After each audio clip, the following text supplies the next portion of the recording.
everybody. Hello. I am your androgynous android game show host from the future, Nathan Blades, tabletop RPG, streamer, designer, voice actor, and general internet ne'er-do-well. Welcome to the Neoncaster Twitch channel. I know that you're generally used to seeing my AI digital assistant caster, but when we do bits and pieces where you can see my hands on the camera, the human leaps out. Terrifying. I hope you are all doing very, very well this evening. Welcome, B. Welcome. Thanks for hanging out with us. I did not know that you were a tabletop RPG fan. I mean, oh my gosh, same. So am I. So I hope you're going to have a fun time with us this evening. We also have our special guest for this evening. You see them going in chat right now. Please say hi to Will. Hi Will. Hello. Hi, I'm the special bird. Who's a special bird? I'm a special bird, and I am not seeing myself. Oh, yes, right, no, you are not manifested on fine. this screen, but that's fine. I'm not real. But You'll be made manifest soon. It's okay. That is a delightful earring. Can we get Yeah. Can we get a glamour shot of that earring? Oh yeah, we have the dangly spider earring today. Which I love a dangle. It's fun because I bought this specifically for a Christmas party. Huh. We'll do the story, and then we'll actually. Not the holiday would have expected. Okay. We'll do the story, and then we'll actually go and do the thing that the stream is supposed to be about. This is how all of my camera streams go. There's a big just chatting contingent involved, as well as the thing we actually do. People need to tell you that you dress well and are attractive. That's an important part when your face comes up. Thank you, darling. That's very sweet. Anyway, friend of mine does a Christmas party every year, Friendsmas, and we'll do a different theme every year. So there was like a Beauty and the Beast one where we all kind of came as characters from the Beauty and the Beast and stuff like that. And there will be a big cooking contingent as well. Back when we didn't know that Harry Potter was transphobic as fuck, there was a Harry Potter themed one, and he came out with 4 different massive pies that were shaped in the shape of and flavors based on each of the 4 houses. He goes all out every year. And that's fun. Last year, it was Shrekmas, and I was like, oh, okay. That is sure a movie that I have watched and did not like. What a glow up of a theme. So the idea was to come as a fairy tale creature, right? And I'm like, there is not a single character. I know that he is going to want to go as Puss in Boots, and I'm not going to step on his toes. So I got to decide what fairy tale I want to go as. That is like true to me as a person, you know? Mm-hmm. And I was like, the Anansi stories counts as fairy tales, right? They would. The African trickster god Anansi, little spider guy, definitely counts as a fairy tale, just not a European one. I went through the whole process of finding various bits and pieces, some African wax print fabric shirts and stuff like that. Like, okay, we got to go. All of that shit arrived late. None of that arrived in time for. Granted, all of them pieces that I would casually wear, so it's not the end of the world. I would wear I would wear the dangly spider earring just for me, but and you are and you do clearly. Indeed. It is heavy as a motherfucker though, so it is not in, or at least it's heavier than most of the dangly earrings I wear. This is definitely the largest one I own, but because I don't wear it very often and it looks like it's climbing the spider thread of my headphone cable, I figure it would be a fun little addition for our stream today. But that is not what the stream is about, as it turns out. The stream is about being able to show you manifest. There you are. You have appeared. Yeah, the stream is about showing me. Yes. You know. Oh, hi, Oblique. Welcome. It's been a hot second. Happy Friday. How you doing? Let's go get some jams on now that we are no longer on the kind of like loading screen. This. Nice. I hope you're doing well. I hope you're doing good. But yes, what we're doing today is a little bit of what has been known as Dungeon 23. We have done a previous stream about Dungeon 23, which you can see because we've got some stuff in the document already, as you can... That way. No. That way. Yeah, there we go. Are you familiar with the Dungeon 23? Well, do you know much about it? So my impression of it is that the idea is that for, like, ideally it's almost kind of like, I don't want to say Inktober, but worse because it's the whole year. Yeah, but for real though. It's for 365 of God's precious days, each day you must write one room of a dungeon so that by the end of the year, you have a mega dungeon. That is the general conceit. Okay. And I was like, that's cool. Designing dungeons is something I don't normally do in my tabletop design. But also, I know me, and if I was to go and design 360 rooms, 65 rooms, whatever, of ostensibly various variations on a single theme, and it's all supposed to be one coherent entity, I would get very frustrated and bored with it. So what I did was like, oh, I'll take that idea. I'll make a scattering of small dungeons. I'll design some NPCs. I'll like do all sorts of different bits and pieces of general world building for a consistent world that sits within the genres of games that I would normally run, because then I get to take individual bits and pieces of characters or locations that would be useful for other projects I do and be able to work it in there. So it's kind of doing some of the character design or location design or dungeon design in advance to then use in the future, if that makes sense. All in one sketchbook. Because I've wanted to have like, there's a couple of creator YouTuber people who I know who maintain design sketchbooks for their kind of like content and their worlds. And they're all really pretty and they're really good at being able to do coherent doodles that you can look at later and be like, oh, that's cool. And I've never been the kind of doodler that would just...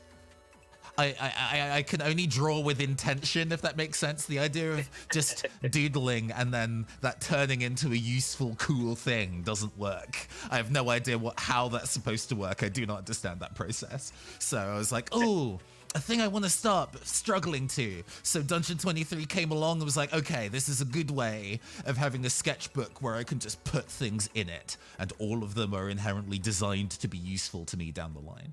You can see that I've already started decorating it with stickers.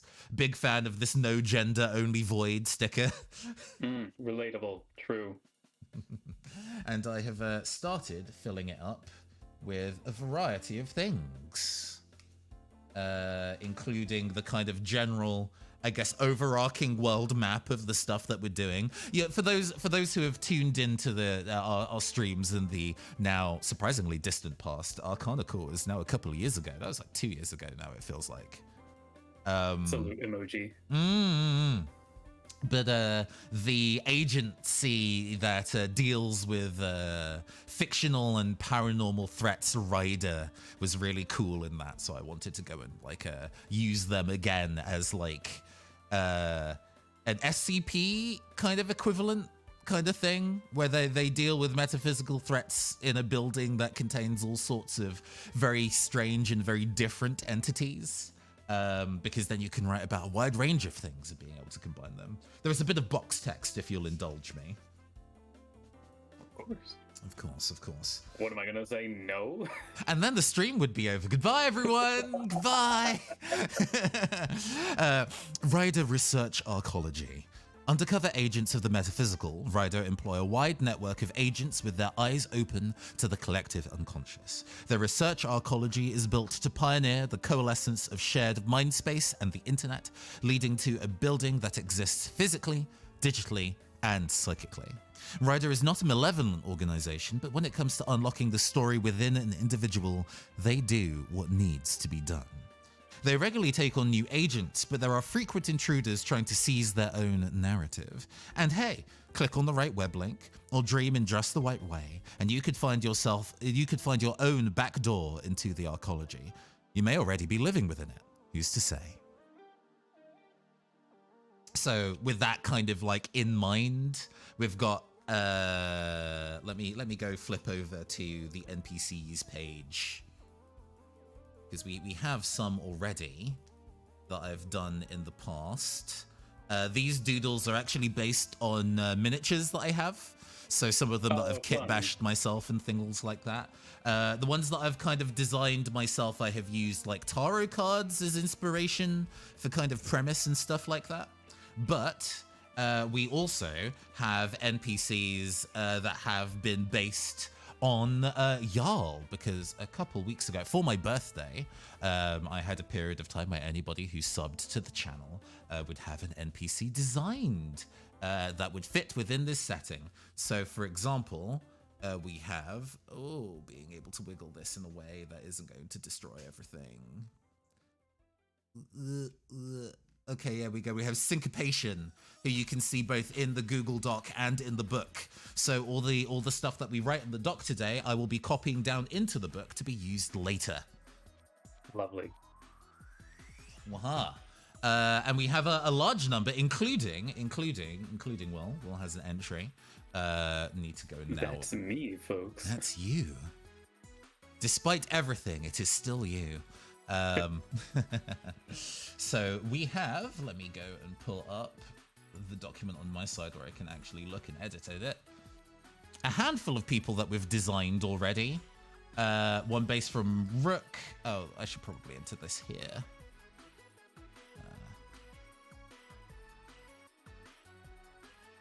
Man, I have a truly so I will say I am not coming in here today to make your stock generica. I'm here to bring some weird stuff absolutely in. And absolutely. An idea came to mind, and I'm just gonna hold on to this until the time is right. Until the time is right, mainly because these are people who were either kind enough to give you a subscription, or just lucky enough to be blessed with a gift subscription. And I don't know if this is an idea I want to just inflict on anyone.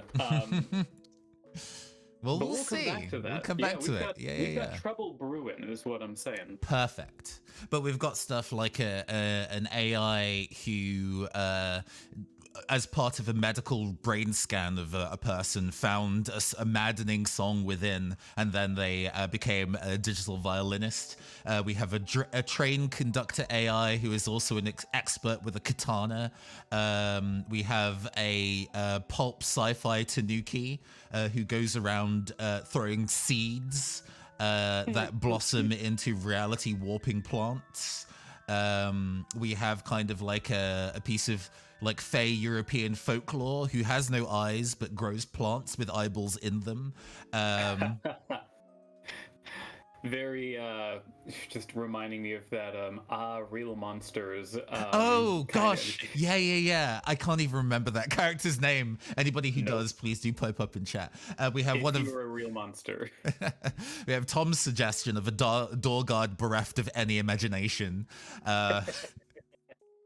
But we even have a proper kind of like SCP style energy. The prompt given to me of a Daddy Longlegs librarian, which I quite enjoyed. So we can go all over the place with these. We can go pretty broad.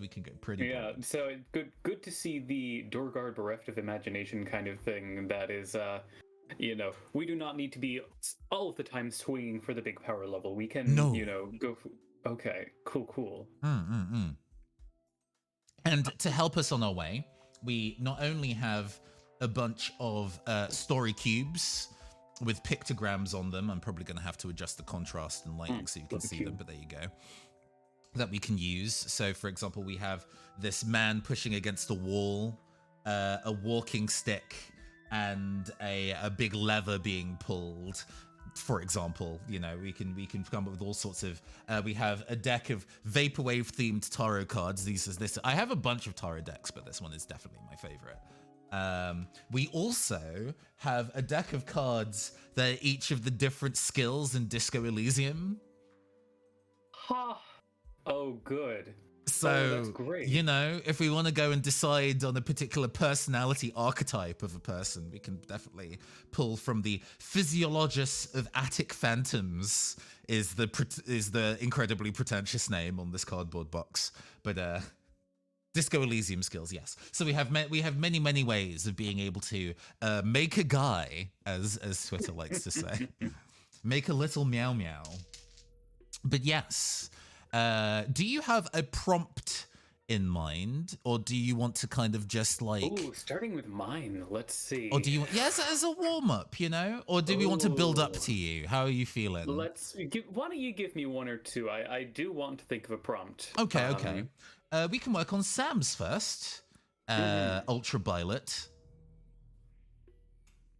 who previously gave me the prompt of a digital audio workstation. that is the prompt. That is all we have going so far.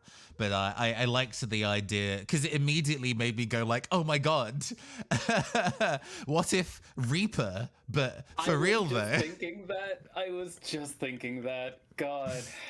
Which, I mean, there are no bad ideas, and we can whittle back as we go. So I'm just gonna already just put Reaper in our document just from the jump, and we can use that as a push. I guess this would suggest that this would be a cyberspace character. If it's a digital audio workstation, that feels appropriate to me.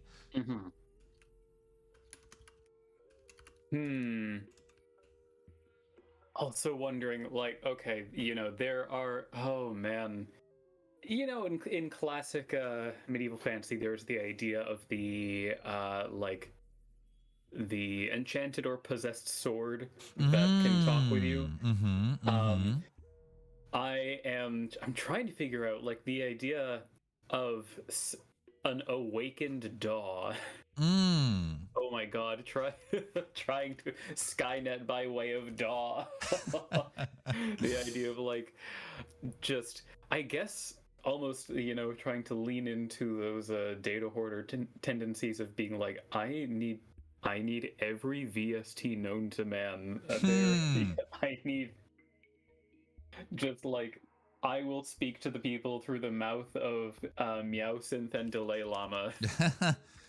I like the idea that they speak in a whole bunch. They use kind of like a myriad of synthesizer programs as their method of speech. I like that.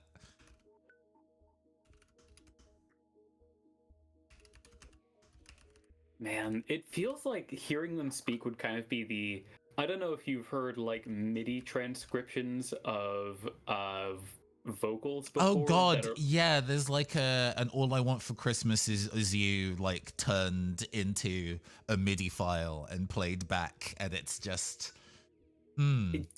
yeah, like having an instrument trying to recreate human speech like that is kind of terrifying and generally sounds awful, but I'm kind of enjoying like this process happening in reverse. I mean, I guess it's not reverse, but I'm sure it would have better fidelity on it. But I can certainly imagine that it has spent a good amount of its time difficulty communicating with people. Okay. So hear me out. Okay. I'm now thinking of those, like, you know, you can get those like really custom guitars and stuff that just look like other things. Like, you know, this is a guitar, but it's made of bones, or this is a guitar and it's shaped like a banana, and that kind of shit. A novelty guitar with a sentient AI that lives within it, and it's that kind of like it hits that kind of like Brutal Legend, that one kind of like you hop between album worlds game by Tim Schafer with Jack Black as the main character in it. That kind of energy, that kind of like it's a living album, the kind of character that would appear in a living album cover kind of piece of media. Yeah. No, but basically, what if fucking Grimoire Near, what if the boat of the King of Red Lions was a guitar, is No, basically what I'm. does does it have an easy way to communicate? Because I am kind of wondering if it like, for so many years people thought this was just a, you know, eccentric designer's guitar, but they noticed a like, part of being part of some like synth pop group or something, and then fans noticing like, oh my god, there's Morse code hidden in all of these songs. Oh, What an awesome ARG band. And the band is like, I don't know what you're talking about. I love that, like leaning into the again kind of going quite retro, where at like the height of like 70s rock, like Christians were like, yeah. Like, oh, people thought that this band were possessed by a ghost, and they were fucking right. There's a ghost in this guitar. I love that. Yes. Okay. All right. So we have was exists as a digital ghost within a legendary guitar that has been trying to communicate with others via subliminal messaging in the songs of people who use it. It's had a long line of owners. Have the owners been hit with a particular kind of misfortune, maybe? Oh, interesting. I think so, and I'm kind of wondering if it's, not just like, oh, mystical fate, but I'm kind of thinking of freaking, and wondering, like, is there a tone, what would be the like mystery tone that this thing is able to create to cause misfortune? And I am discarding the idea of the brown note. I do like the idea of it, both the sonic and electromagnetic waves coming off this thing can cause nearby electronics to fail. And there has been, electrical fires, stage lights falling, all sorts of shit. Oh man, yeah, this guitar has learned how to find like what is the exact pitch that will resonate with something. Cause man, I was reading something about this like a week or two ago, that there was I can't remember how it was, like this was an old computers thing, but like there was a program that would cause the computer to crash. People couldn't figure out why until they found out that like basically the specific frequency that was coming out of the speakers, because just the speakers weren't like standardized well enough then, was actually resonating with the computer in a way that damaged it. Yeah, these computers are nothing but smart sand. If you're breaking the connections to that smart sand properly. DPM. Hey. Oh, is there somebody I believe we have met before, but the username is not one that immediately comes to mind, but it's good to see you again. Hello. Yeah, DPM's on Jonathan streams a lot. Ah, nice. I hope you're doing well. Are you here for some NPC design? I hope you're having a good Friday. So we're prone to breaking electronics and loosening bolts. But is this NPC kind or malevolent? Like, is this happening because they're trying to kill these owners, or does it just want to be understood? I don't think it's malevolent. I think it is angling for its freedom. Oh, you don't have a verified account? Ah, I'm sorry. I'm sorry that you weren't able to chat previously. We sometimes have to have the security a little higher to stop stream monsters from occurring, but thank you for your patience.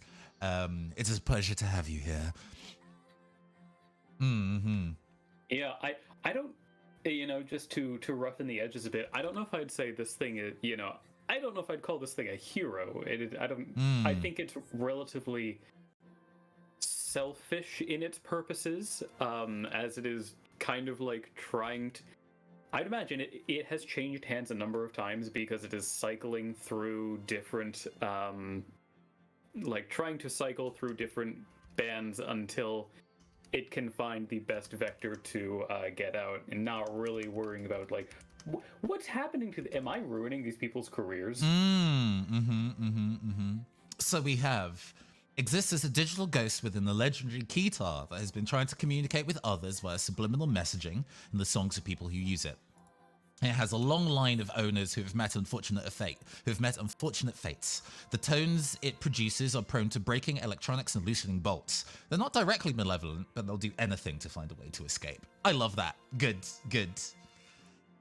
Very, very willing to say that we've met that. And then, you know how with City of Mist, we had those positive tags and negative tags that tied to your characters? Mm-hmm. I like to, just to make sure that these can be used in any game, kind of look at their kind of like stat block that way. So as you can see above, Reginald the Archivist has the positive tags: extract buried information, everything in its place, and reach out to reality. But the negative tag: always finish what you start. So let's go think of 3 positive tags and 1 negative tag for this character, and then give it a name.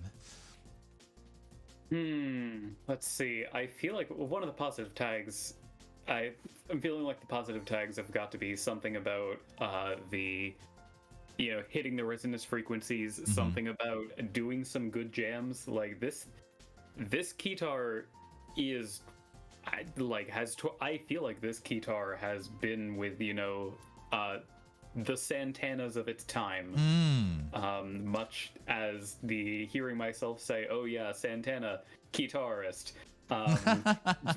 hits wrong. But I like the phrase "vibe on every frequency,"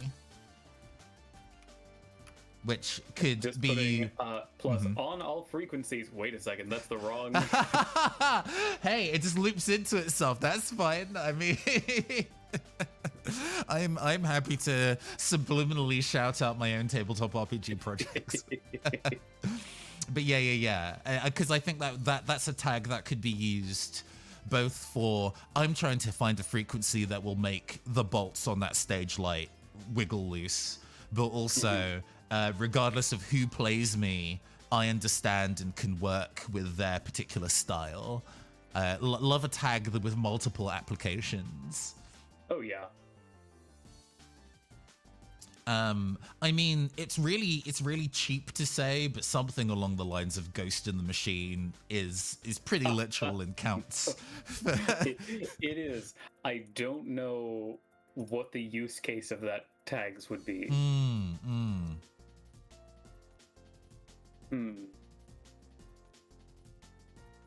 I slipped by unnoticed, since it's using subliminal messaging to kind of try to communicate. What about Unseen Spectre? Oh, I dig that. Yeah. Oh man, there's got to be a musical term for something like that. Like in the same, trying to think of whatever the musical equivalent of like a silent E is. Is it a coda that is a period of silence in a song? Oh, interesting. Like, citation needed. My music theory knowledge is not very good. Yeah, wait. I'll look this up while we move on. And I think the third thing, because these positive tags are what it can use to affect the world, so something about it being able to seed misfortune feels like the third thing.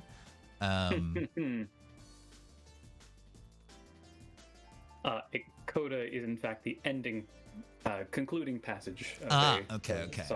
Close, but not quite. It's fine. Indeed. Let's see. something for the suggestion of for it the sowing hauntings. misfortunes. Yes.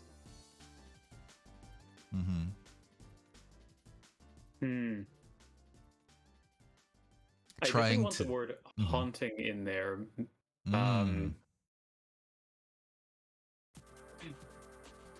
I mean, haunting refrain definitely is both a term that exists and is like a yeah. How about Castlevania, Harmony of Dissonance? I mean, I think there is at least one of these which is a pop culture reference in its tags.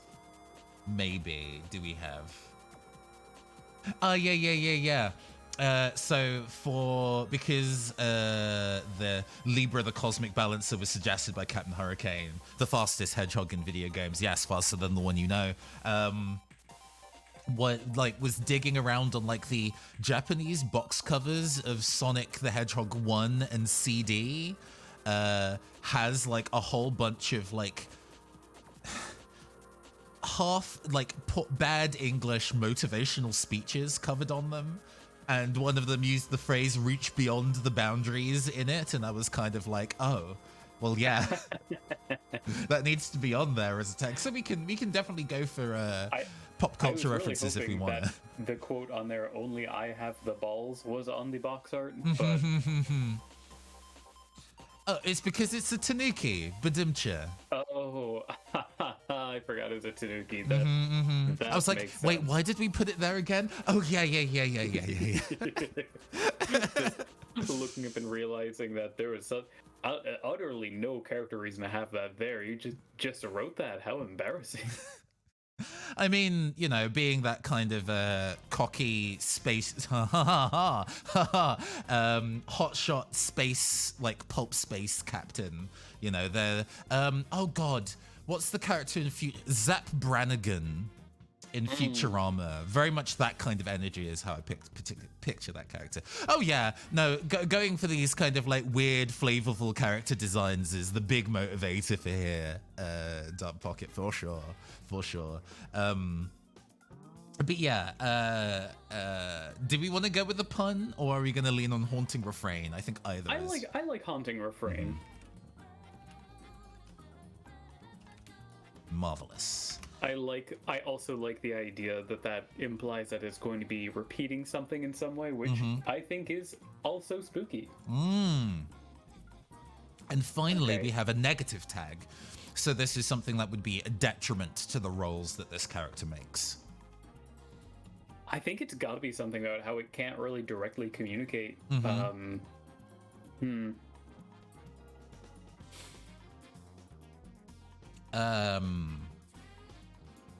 It feels something like word voice. Scream into the void. Yeah. Hey bees, hello.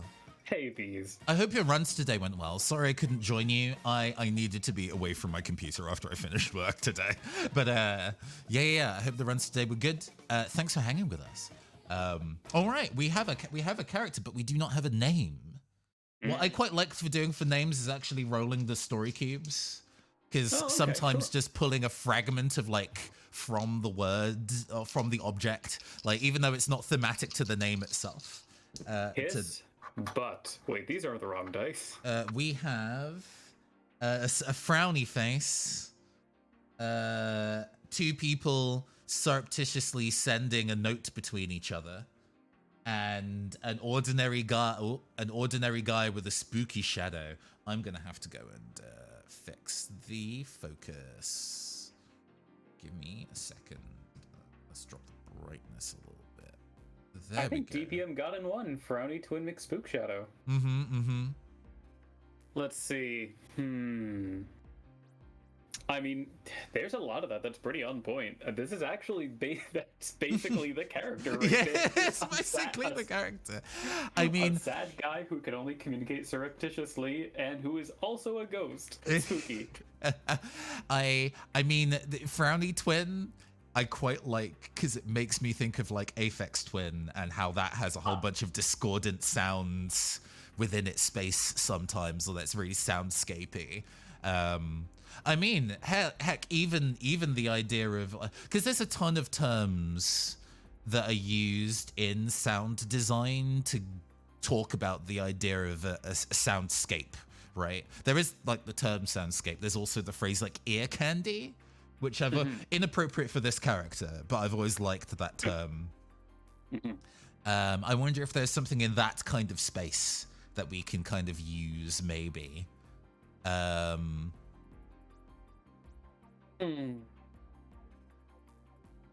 Ableton dead. Okay, no. I mean, I would, we could absolutely call this motherfucker Reaper and call it a day, and I would be very amused by that. Because it's a runner name, and it's basically a cyberpunk runner name in itself, right? Yeah, I think we gotta. Reaper, perfect. It's nice. Oh, it's on the other side of it. Want to keep my own formatting. We have an NPC. It's that easy. Now we have all these to do, but we can knock through them at speed. The idea, trying to lightning round this is also part of the energy. Who do we want to pick next? We do have somebody with a prompt. Let's pick one that doesn't have a prompt. You know, I think we got one that we got a very fruitful one. I want to get one that is maybe, you know, we're going to be hemming and hawing, trying to take more from this. Deck also sent me a prompt. Let me go and try and find it. Space Garbage Man. Yeah, there we go. Nice. Not that we're doing that one yet, but hey. Hey, Bees is not necessarily in the chat, but around. We have some of these names are quite evocative. Neko Riddles is, I think, quite an evocative name. Oh man, that's a fun one. Yeah. Neko Riddles also sounds like a one-off mid-2000s Batman villain. I mean, it immediately makes me think of, you know, what cat would tell riddles? It's like either the Cheshire Cat or a Sphinx, right? Ooh, maybe both. Sphinx. Oh man. It is Neko, so you know, we could draw on like some Japanese, you know, mythos. Oh, like the Nekomata, the two-tailed demon cat thing. Yeah, or like the, let's see, yeah, the Baka Neko. Let's go and look up information on the Baka Neko. A type of Japanese yokai, often confused with the Nekomata. The distinction is ambiguous, but the Nekomata only has one tail. Let's see. Behavior. Possess great shape-shifting abilities and disguise themselves as smaller cats or humans. Smaller humans? Hold on. Just a little guy. Sometimes taking the shape of their own. There we go, we got it. Many learn to speak human languages. While in disguise, they're known to dress up as humans with towels wrapped around their heads. They dance around merrily, frivolous and even cute, but they are a menace to any house they live in or near. They can eat things that are much bigger than they are and can even consume poisonous things without difficulty. To eat its own master and assume its form living in its place, good God. They can summon ghostly fireballs and known to accidentally start house fires.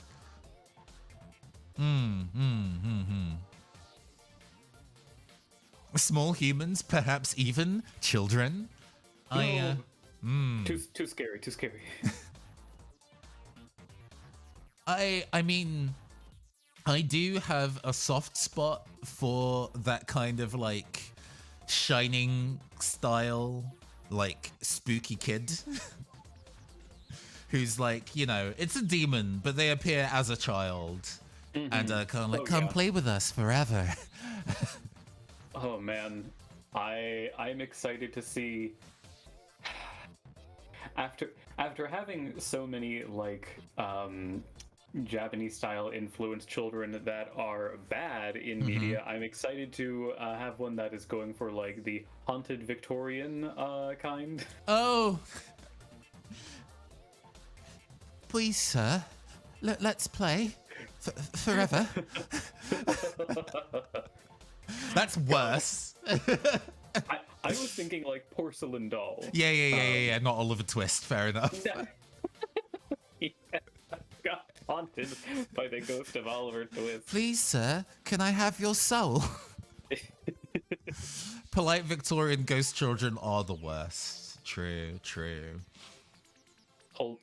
Asks for your soul, then holds up a bowl. Okay, so we're leaning on kind of like back in Echo. We're like shapeshifter. We're like spooky Victorian ? Child. Yeah, what? I feel like, oh man, is Neko Riddles like a shapeshifter that takes the form of a child dressed in like a...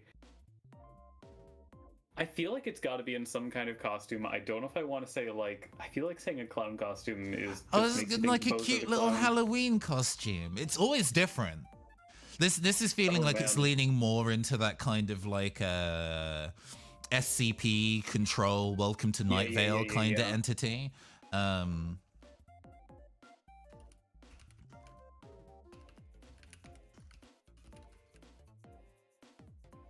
Halloween costumes, yeah.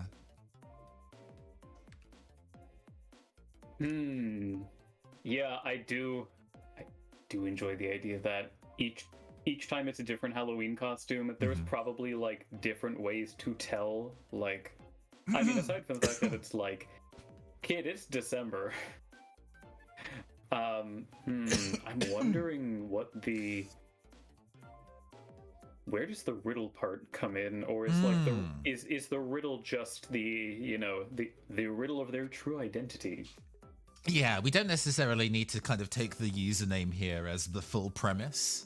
Exactly. Yeah. But it's a cute springboard. I like the idea that it's kind of like the costume is also an indicator of its disposition.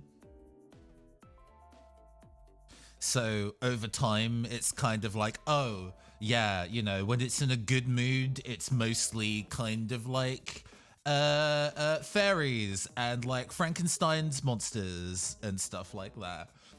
If it's like a cute little spotted dog, fucking run. Your anti-dog bias is showing. I was just kind of thinking, it would be funnier if it's one of the cute outfits that's a suggestion that it's in a really... Totally. I'm with you. Thinking of that dog outfit that's Joey gets put in Yu-Gi-Oh!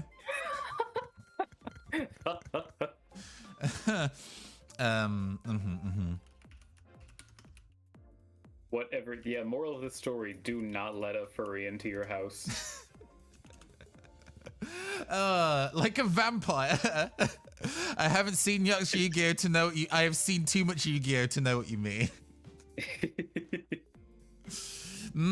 I mean, I guess there are probably people who interpreted that entire process in a different way. I'm pretty sure Yu-Gi-Oh! Abridged put a very specific context on that dog outfit, but it's mostly just what I meant what the outfit looked like. Like a fucking onesie Kigurumi thing. Anyway, any other interesting nuggets about this? Do we want to draw a tarot card about this, maybe? Yeah, I'm kind of enjoying the idea that like the child enjoys like, or the shapeshifter enjoys like subtly testing people using the like guise of being an ignorant naive child to see a glimpse of their true nature. But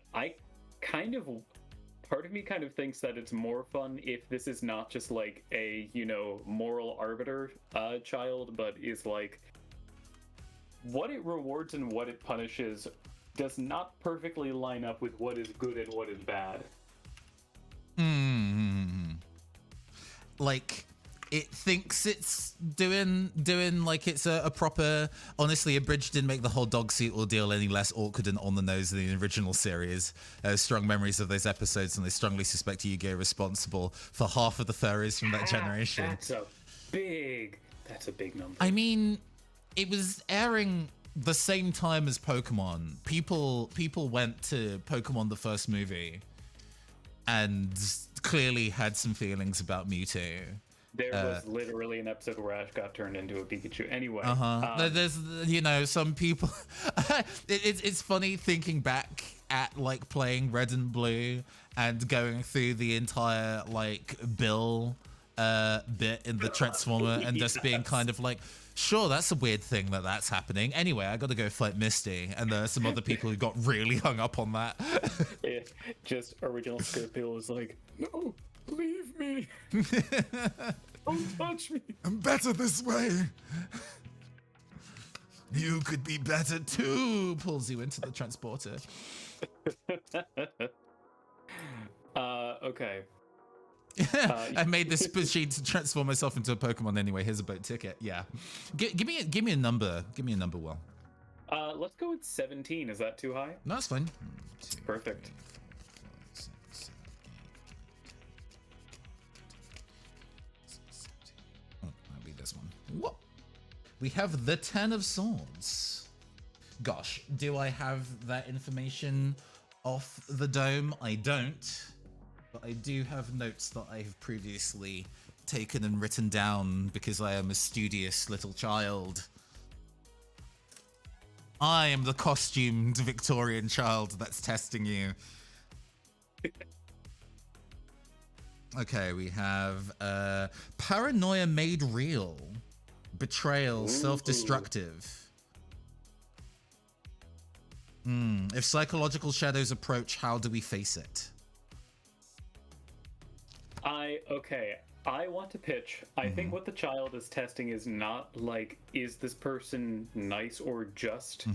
But testing, is this person like paying attention and watching out for themselves? Observance. Yeah, trying to see. I like the idea that the child is going to be like subtly sabotaging whoever they enter, though like it's going to really depend on, you know, their mood. Is like, are they going to do something that is like, oh, haha, man, if that was something, you know, oh, I put that salt in your coffee, man, that, you know, good thing it wasn't that rat poison or something. And then if they're coming out on like the spotted dog costume, then oh my god. Just you have to have maximum wits about you, because if you let your attention slip there, you are done for. Exactly. The consequences are so much higher.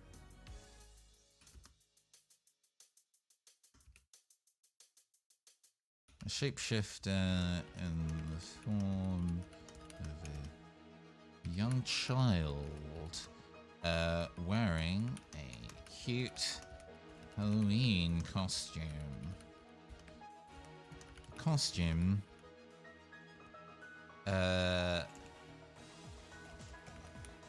Though not a powerful entity, it enjoys testing the awareness and resolve? Awareness and guile, I guess.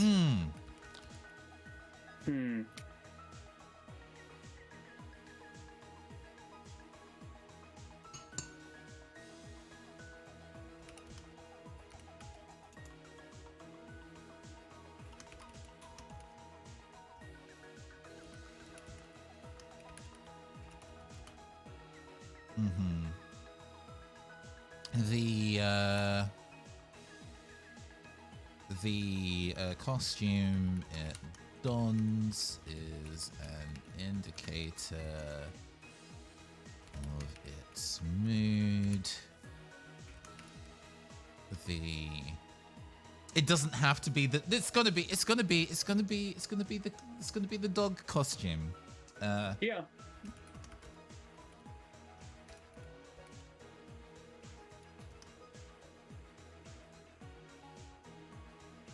The dog costumed form. Or it's the Hound of. Wait. Oh, hold on. It's got to be a cat costume, actually. Oh yeah. Makes sense. Makes sense. Bring it full circle.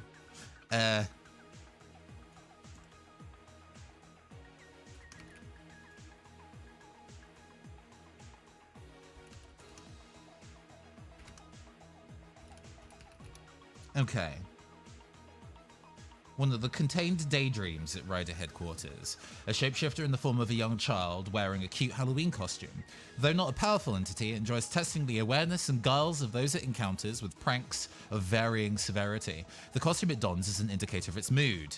The cat costumed form is noted as using nearly lethal pranks. Cool. Love that. So whimsical. Yes. You say that, but I am the man. I would not want to run into this child. No. The idea of like, oh man, here, little buddy, come in. Well, what's your parents' number? Here, I'll call them. And then like realizing what's going on 20 minutes in and going, how many things in my house are booby trapped now? The thing is, if you tried to slowly back away from it, you're not looking at what you're backing into. And to be fair, this is no more frightening than the average regular child. True. Yeah, this is really just a cautionary tale to watch out for children. Children in your neighborhood, you may be in danger. Okay, let's think of some positive tags. Let's see.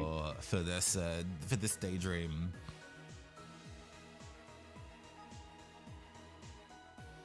Oh, babyface. Baby-faced, absolutely. I'm also kind of liking the idea of beginner's luck. Oh, sure. Just the idea of like this thing has especially good fortune. That's like we can save that one because I'm realizing this is maybe complicated enough that we need to we may need to like use the remaining 2 tags to reflect what is I mean, above. I think one of the tags has to be called Trick or Treat. Ah, yes, that's so good. Oh, nailed it. And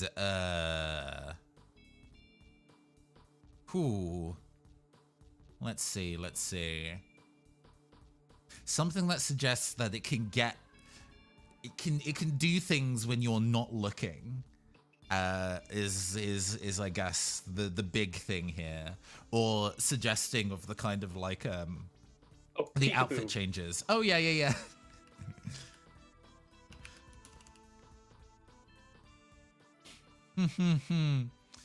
Oh, Peekaboo also kind of implies that it can just appear.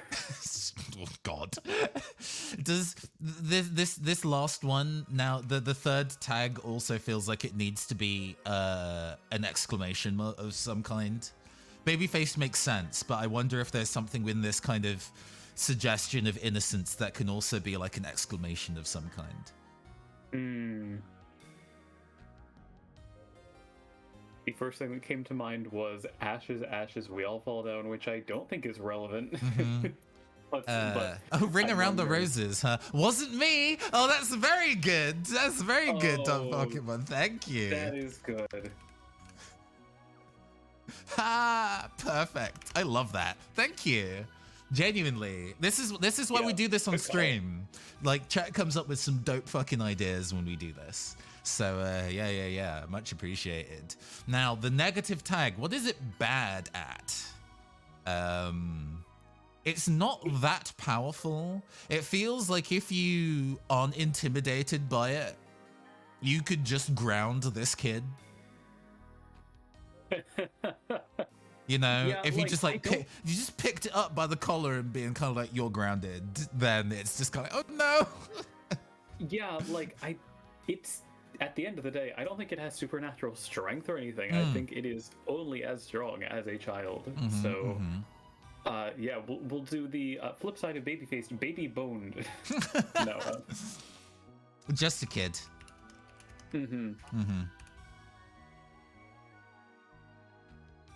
And now the name. So I've only like made one for a bit of lore for the audience watching.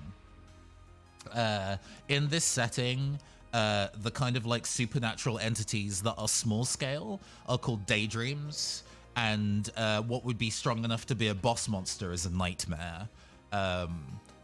Reginald the Archivist, which I'll read, appears as the silhouette of a figure in a 1940s suit with long, spidery limbs. Drawn to this reality from a particularly chaotic shard of the collective unconscious, Reginald is the physical manifestation of organization, capable of extracting and restructuring information at even microscopic or conceptual levels. Ryder keeps it busy with case archival so it doesn't reorganize places or people instead.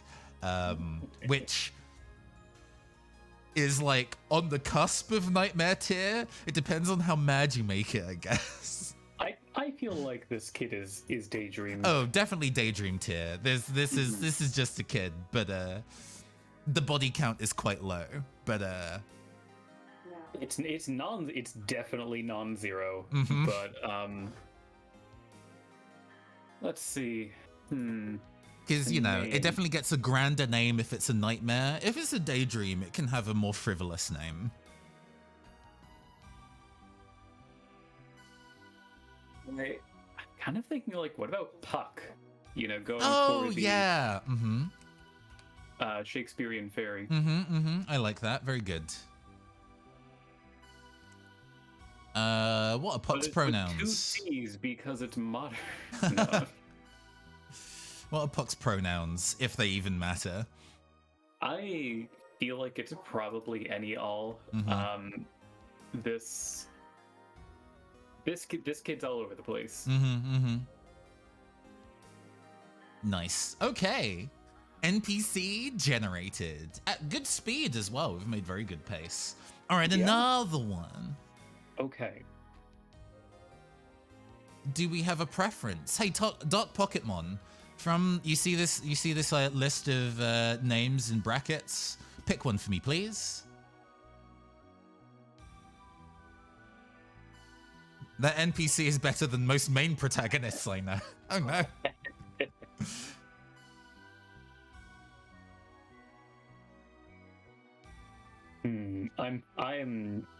I would say 60% done with my prompt.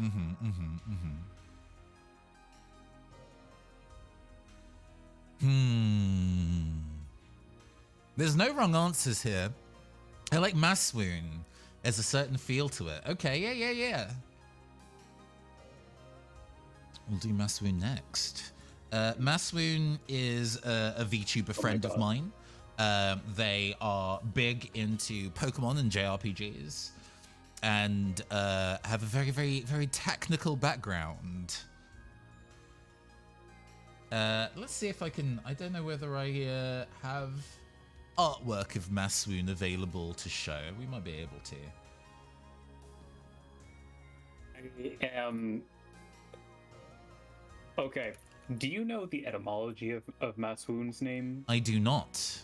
Okay. I'll see if they're online, and they're currently set to Do Not Disturb, but they might not necessarily be online. Okay. I mean, it sounds like Monsoon, and I initially misread it as that when I first met them. So here's the sordid tale of what I brought into this call, and you will perhaps understand how these two things may unfortunately connect. So, are you familiar with the TLC reality show known as MILF Manor? No. Also, I have a picture of Maswoon's Pokemon trainer form on stream. So this is a really just upsetting reality show that is basically what it sounds like, where I mean, okay, it's like trying to, I think it's trying to do Love Island, except all of the women are like cougars and all of the men are like fresh out of college. Okay. That's healthy. And yeah, no, there's elements there that are dating reality TV is so. Oof.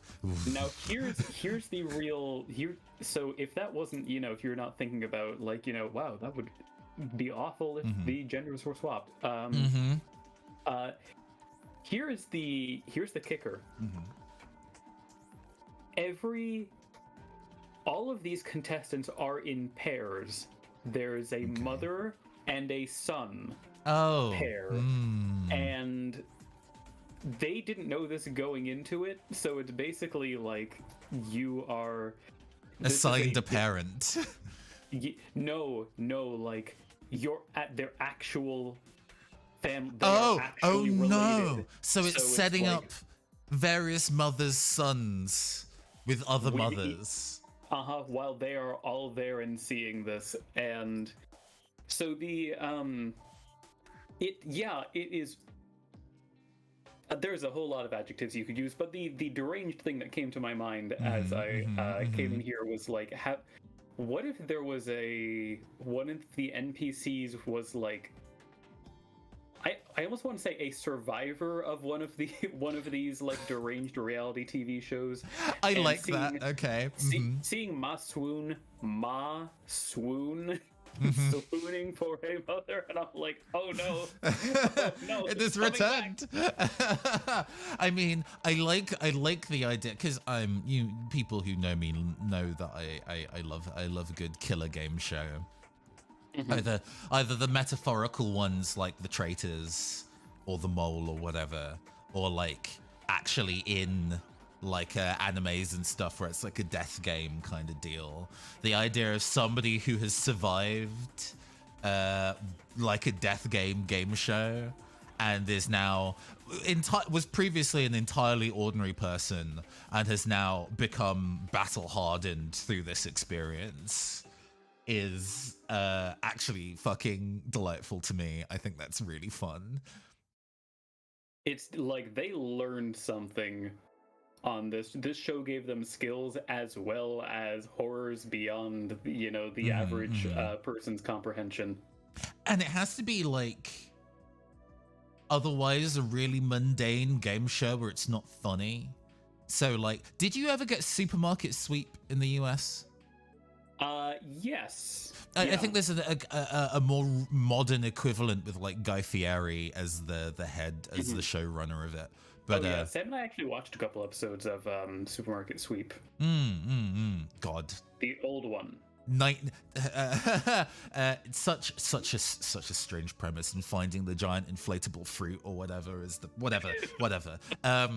Let's not dwell on that. But the idea of like, you go to play Supermarket Sweep, and then it's just the most dangerous, life-threatening shit that you have ever been through. You just come out the other side of that like. Also, okay. Especially considering Takeshi's Supermarket. Yeah. Especially considering Maswoon is like one of the commentators and a coach and Fluffy Barrage. Is Maswoon one of the commentators on this show? Previously survived, is now a commentator, drawing other people into this like hellscape of a game show. Okay, I want to put this out there as an idea that this isn't just two separate ideas. The first one's that this is not just like a lethal dangerous game show, but this is also just this is a game show that will, much like most reality TV these days, encourage you to compromise on your morals and ideals at every turn, but also I kind of like the idea that the show has gotten worse over time. So when this NPC signed up, it was like, and by worse, I don't mean like lower quality, I mean more dangerous. This may serve as unintentional commentary on Fluffy Barrage, which I truly I think Fluffy Barrage is great. No If you lose in Fluffy Barrage, they do delete your Twitch account. Yeah, to win in Fluffy Barrage, you have to crawl across a mile of broken glass. And every 5 minutes there's an extra dimensional ad break. Oh god, it's one of those shows that has like I've always been really fascinated by the kind of like East Asian reality TV show format where they have the commentary room. Like it's not like a panel of like almost sports commentators like you get in like Ultimate Ninja Challenge. It's like a cozy ass room where they hire some comedians to tell jokes about what's happening. If you've ever watched like Terrace House, for example, in between all the everyday mundane drama that these various Tokyo adults are happening, it then cuts to this living room where a bunch of like stage comedians and manzai comedians or whatever are like cracking jokes about what's happening. Yeah, I mean it's the YouTube reacts of Yes. broadcast television. Oh, it genuinely, I think, pioneered that format before YouTube Reacts kind of got hold of that premise. Just that entire space and getting people in who might not necessarily have anything to do with the matter at hand, but are definitely hired for their very strong reactions to whatever is going on. Yeah, how big an A can we get from Yeah. That's fucking Tim the Toolman Taylor you're doing there. Tim the Toolman Taylor, little known fact, Manzai master. But yeah. No, I like this. Maybe trying to quit their job. I'm really obsessed with this comparison, realizing like, yes, a lot of Japanese comedy is based around reactions to things. Cut to Tim the Toolman Taylor. Hey, it's the same kind of cultural exchange as the fact that they genuinely argue about whether King of the Hill is better subbed or dubbed in Japanese. I'm not kidding. But hey, I mean, anyway, okay. So I like this energy. Do we carry over any of this kind of like slightly demonic character design with the horns and pink skin, or is that not so much of the vibe and the thing? That's a good question. I don't know if they need to be like a demonic trickster or anything like that. Could you go back, because I want to take a look at that outfit.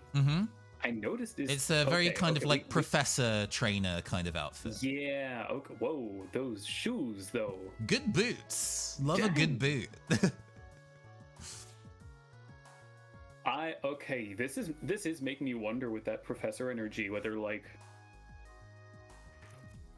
if they were a contestant before, whether they were brought on. Yeah. Oh man. The idea like they were a contestant because they're very knowledgeable about things is very interesting. Except for the boots. Okay, so I think we're at a stage where we now have to decide what the premise of this game show is. Yeah, I think you're right. Shall we? Let's get some dice about it. Yeah.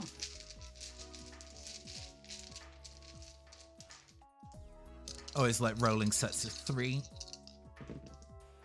We have a film reel, a like slightly happy face, and a little robot. Huh. Oh my god, wait, is this about like recreating film scenes or something, or like recreating things in fiction? Oh my god. Is it like Robot Wars / BattleBots, but it's also like a mech kind of deal? Oh my so you God. build the mech and then you have to go fight in it, and Oh man. trying to appease the giant killer bot in any way possible so it doesn't destroy you. There is also that kind of like survival battle royale kind of angle where there are like robots trying to get you, but that feels not implausible, but standard, you know? You know what I'm kind of thinking is that it's like this is a show that has been like, yeah, it's absolutely, I like the idea that this is a, you know, BattleBots style kind of like build your mech and then have mech combat.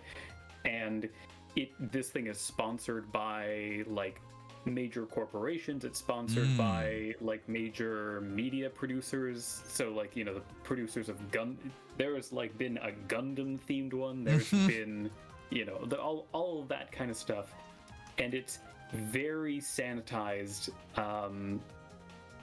and getting like, maybe Mass Swoon's NPC was just really good at this and didn't experience what happens when you lose. and now has to watch other people lose. and they're like, it is like, there is so much they don't show. Like,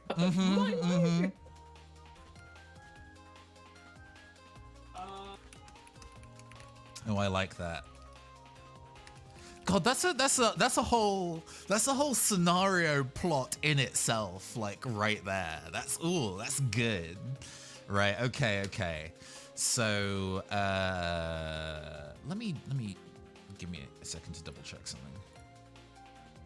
What are Massoon's pronouns? They, them, cool. Because in instances where I know the pronoun of the person, I try to also have that match. Granted, we have made Sam's NPC an it, but we can change that if she would rather prefer. The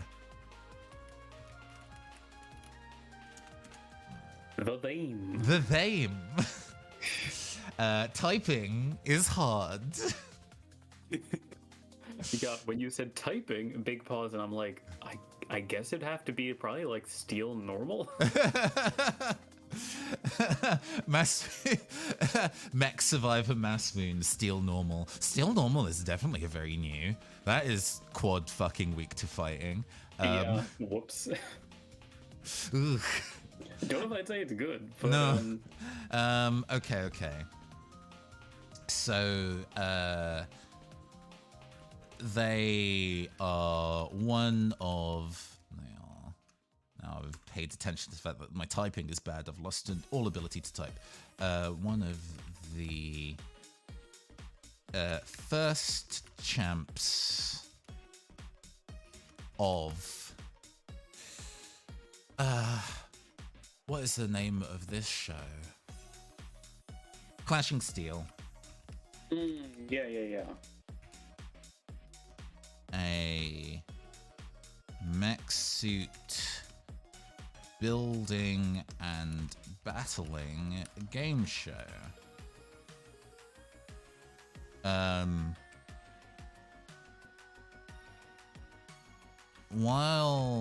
Because they won their season with no losses,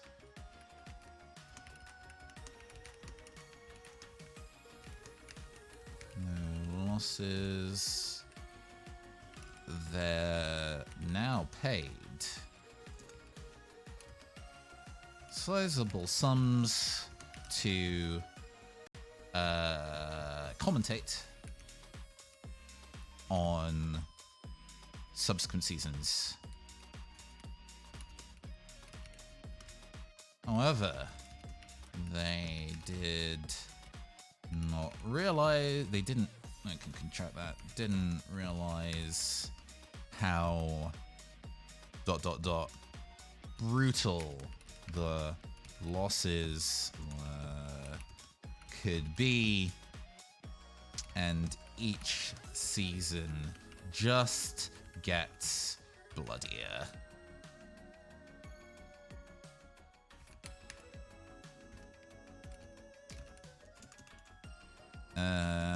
trying to quit, but the contract says otherwise.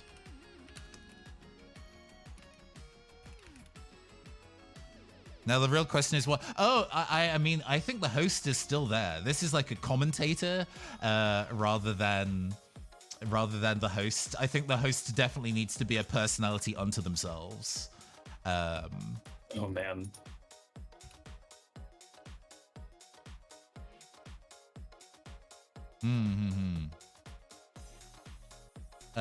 Actually, let's tag out brutal for visceral. The losses could be. Good call. All right, let's get some positive tags. What is this mech pilot good at? Ooh. It's certainly. Is it just piloting, or is this pilot also good at building the mech? The idea, it seems here, is that you are definitely building your own mech, like Iron Man style box of scraps kind of thing. Yeah. They had an unconventional materials episode, and that one went very interestingly. God, I love the unconventional materials episodes in Project Runway. Anyway, I watch a lot of game shows in Whittle format TV, or at least I used to.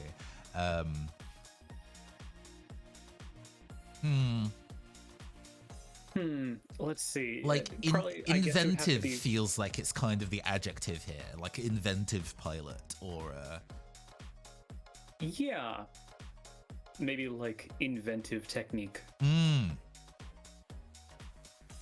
So you can get both the idea of like literally inventing the mech and how also, they pilot it. Yeah.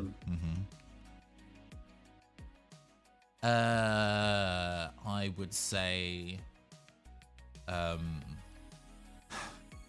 they definitely, in the, you know, in those like sports animes or Yu-Gi-Oh or whatever, where somebody plays a card and then somebody pushes up their glasses and goes, "That's Pot of Greed. It lets you draw 2 cards." I think that is very much what this character is doing. Okay, so they're not the flavor, they are the what is the other like commentator archetype? It's kind of like the info, you know, when you have Sajam on, but then you also have IFC Yipes, who's just like screaming. Yeah. I guess this is kind of like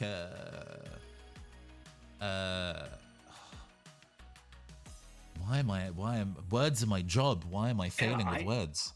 I am also like, I really feel like there's a term for this, skipping the, you know, you have the color commentary and then you have the informative commentary or something like. I guess, yeah. It's not very snappy, but it gets the idea across. Get it together, fighting game community and other, get it together, communities. Info dump expert. That sounds mildly pejorative. But it's a positive tag. Hey, that's fair. And oh god, I had the third. Oh yes, man. It's kind of like their ability to like compartmentalize horrors they witness. I think that is definitely a tag that you would use to augment a role when you see something awful and be like, "I'm fine. It's just a jam. It's just jam." Interesting. I was thinking something along the lines of like unwavering professionalism, but probably more in like, I'm thinking more in how they appear than how they think. Unwavering professionalism seems to imply that like they are diehard for the company, which I don't think is true. Almost something to do with a poker face.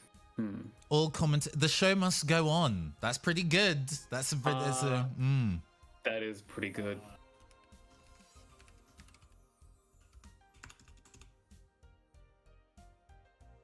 Let's go on. The negative, I've already had the negative knocking around in my head, is kind of like ironclad contract. Yeah. An iron because Max, I'm funny. Good. You're supposed to be agreeing what you do. Yes, Kaz, I looked down at my contract. You're right. Yes. I gotta get out of here. Perfect. Very good. Now we need a name. We need a name for this mech pilot / commentator. I've What did you say that you misread their name as? Monsoon. Hmm. Some of the best commentators in history have had the day where they basically just had to comment on 2 hours of nothingness due to unexpected horrible technical difficulties and like. And those scenarios are what really separates the amateurs from the masters in that profession, for sure. Yeah. For sure, for real. Recently, I have been a friend of the show. Ruben has been running a heart campaign I've been taking part in, and he has a really strong mastery or like a really like clear identity of how they name their characters. We've had characters like Lashes Stand Down and Shitlord Crazy and Maurice, a single entity. Mentrix Zugzwang, Cordesia Lentwin. Very strong names. Calculus Witchcraft. But I very recently we recently like found a new NPC off the cuff, so there wasn't a name for them yet. And I'm like, ooh, I've got your naming conventions down. This character's name is Velvet Monte Carlo. So I like that energy of namings where it's just they're just not actual person names. It's just I'm kind of liking the idea that this character's first name is Monday. I feel like one, it kind of sounds in line with Masoon and also definitely speaks to stuck in the job forever. Yeah. Okay. Oh, let's think of a fun engineering term that we can use. Hold on, what's the name of that Pokemon character who's the Internet Explorer that you like? Oh, Rotom. No, the person. Oh, the person. With the Internet Explorer switch. Yeah. Sorry. Colress. Colress. What if we just make Colress their last name? You know this person likes Pokemon. Yeah, Monday Colress. That's good. That definitely that works well. Monday Colress. Perfect. Gosh. I had genuinely forgotten that Colress is like the new main admin of Team Plasma in Black and White 2. Because they're so intentionally apathetic to the circumstance, or rather the job that they are doing in the world is just not to the petty terrorism that Team Plasma are doing. And then they are doing the big terrorism of like, we're going to turn this city into a glacier. Yeah, it was like, hey, I want to make sure that not Zekrom or Reshiram, but the third less good one. God, why do I not? Curem. I'm going to make sure that Curem is the most powerful it could be, and if I have to destroy an entire city of people to do it, then sure, I guess. Colress coming over these speakers on the giant airship being like, "Dear Opelucid City, did you know the Nintendo DS can support 3D cutscenes?" And then you run into him in like Sun and Moon, and he's just the chillest motherfucker, and you have no impression that he previously tried to kill an entire town of people. He doesn't acknowledge it. He's like, I'm on holiday. He's moved on. Why can't you? God, I swear, Chairman Rose is probably like the only culprit in a Pokemon game to have just gone to jail. Right. No one else. Everyone else is just kind of like, oh, I won't do it again. But yeah, everyone is like, I've changed my ways. I'm going home now. But I think they genuinely say that Rose has to turn himself in. So, like, good on him, I guess, for attempting to be rehabilitated. Of the, like, two trainers in Sword and Shield who are, like, the policeman archetype. They just, both of them show up and take him away. Anyway, let's pick another guy. Is it time? Is it time for Raffi NPC? I think it might be time.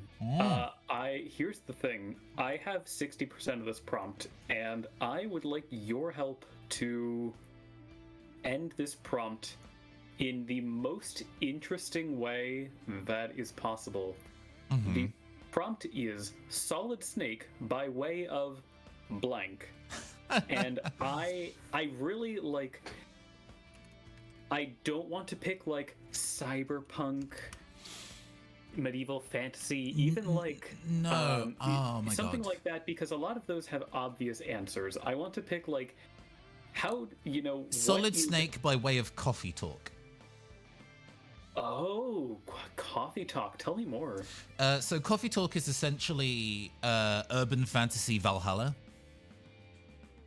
where instead of having like androids show up at your bar, an orc in a American football jersey shows up to your cafe, and she's a game developer in her free time. Okay. It's very lo-fi by design. Right. And I was just kind of like, okay, Solid Snake by way of like slice of life is my main idea. Is like, you know, what the aspects of Solid Snake put into an incredibly mundane context, slightly cozy maybe, still very emotional. What Solid Snake does when he's not on a mission, yes. Interesting. Yeah, I mean, I'm playing through Metal Gear Solid 2 right now. I haven't played, I've only played 1 and part of 2.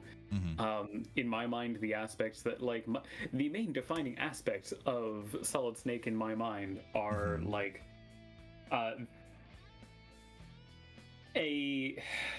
saying this man hates nukes is probably more about Kojima, but definitely like, yeah, I'm gonna do the right thing, and real like kind of we gay keep scrolling energy. I mean, I must admit, even though I've seen a lot of various Metal Gear Solid games be played, a good friend of mine who I visited after school every day back in the day had Metal Gear Solid 3.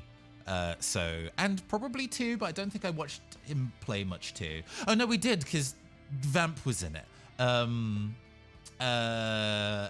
it basically, I have a lot of Metal Gear Solid memory in my head, but a lot of it is very much filtered by the pop culture representation of Solid Snake. So if somebody was to ask me, describe Solid Snake, I'd be like, he has a fat ass and eats animals. Sometimes you feast on a tree frog, indeed. Goals. So I mean, you know, yeah, so is somebody with a very, very strong moral convictions, sure.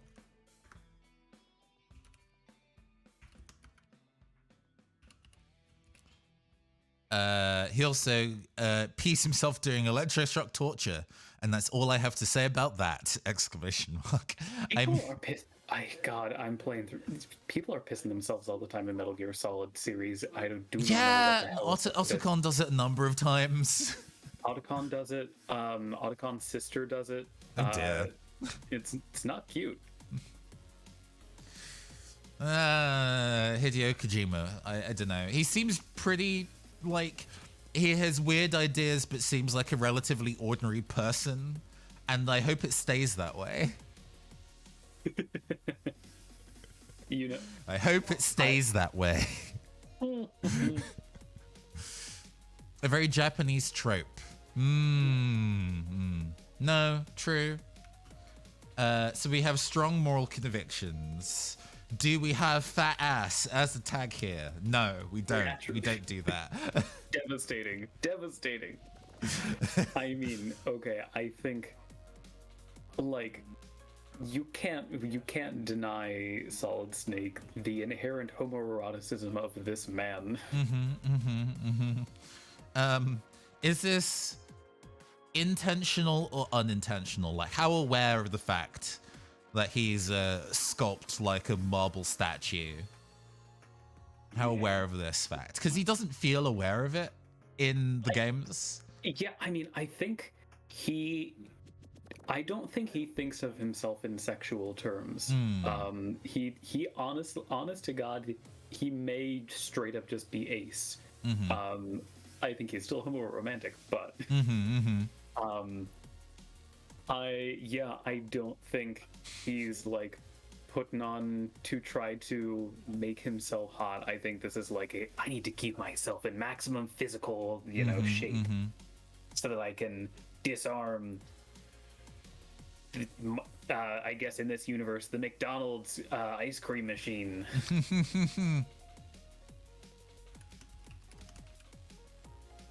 Unaware of his own physique, let's put it that way. It's like the God, what was that? The Chainsmokers that said, "You don't know you're beautiful. That's what makes you beautiful." Terrible song. I think that's the fucking One Direction song, actually. You're right. You don't know you're beautiful. All of those late 2010s boy bands just blend together in a very bad way. They tried.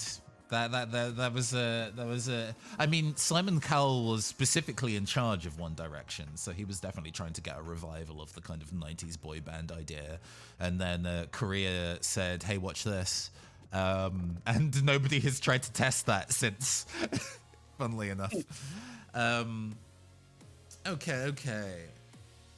Yeah, what is the mundane thing? Because I love the idea of, like, the other thing about Solid Snake is the way that he will, like, he will fold himself into a ball and hide in a box. He'll do silly shit. Smokes way too much, of course.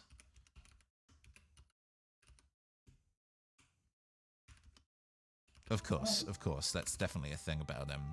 But the kind of, like, surprisingly gremlin is how I would kind of describe his behavior, if that makes sense. This person who has got such strong moral convictions and keeps his body in a perfect shape is also the kind of person that's throwing porn at people to distract them and sneaking around in a cardboard box with Union Jack face paint camo. Do you think that was a reference to Metal Gear Solid when they did that in the Somnium Files? Oh, absolutely. I mean, okay. Everybody's in a fucking combat suit in that game. Fair. Very fair. Or at least Date very specifically is. Anyway, yeah, I guess it's interesting because when I think Gremlin, I think kind of like prankster energy. Oh, sure. Or, no, sorry. I guess that's not, the Gremlin is the wrong word. Because there was the kind of like, it was threatening for phrase of the year. Last year, the year before, was like goblin mode. Yeah. I think that is probably a better way to put it, but I was this would be more of a positive tag, is surprising thinking outside of the box.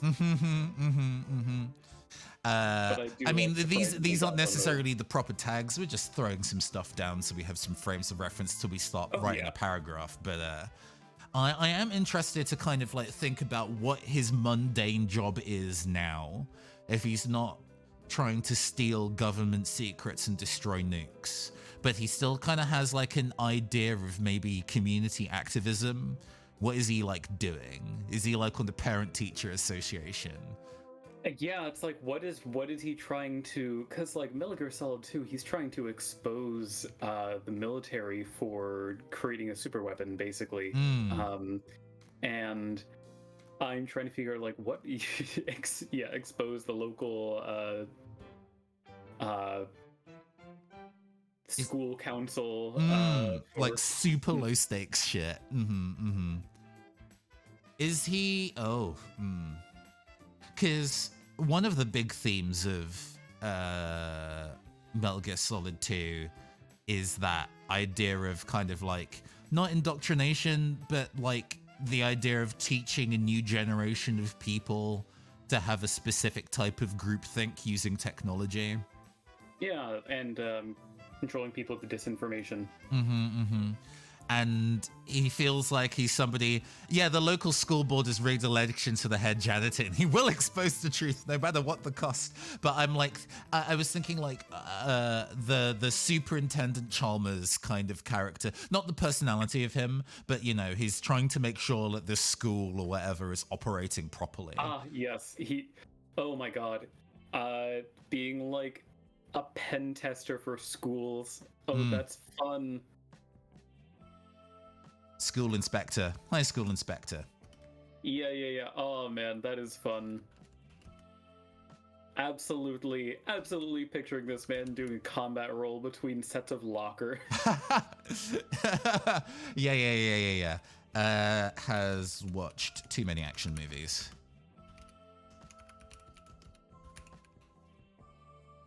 No, I like that, where he's like super obsessed with that like copy pasta about every day I go and slam this action movie into my VHS.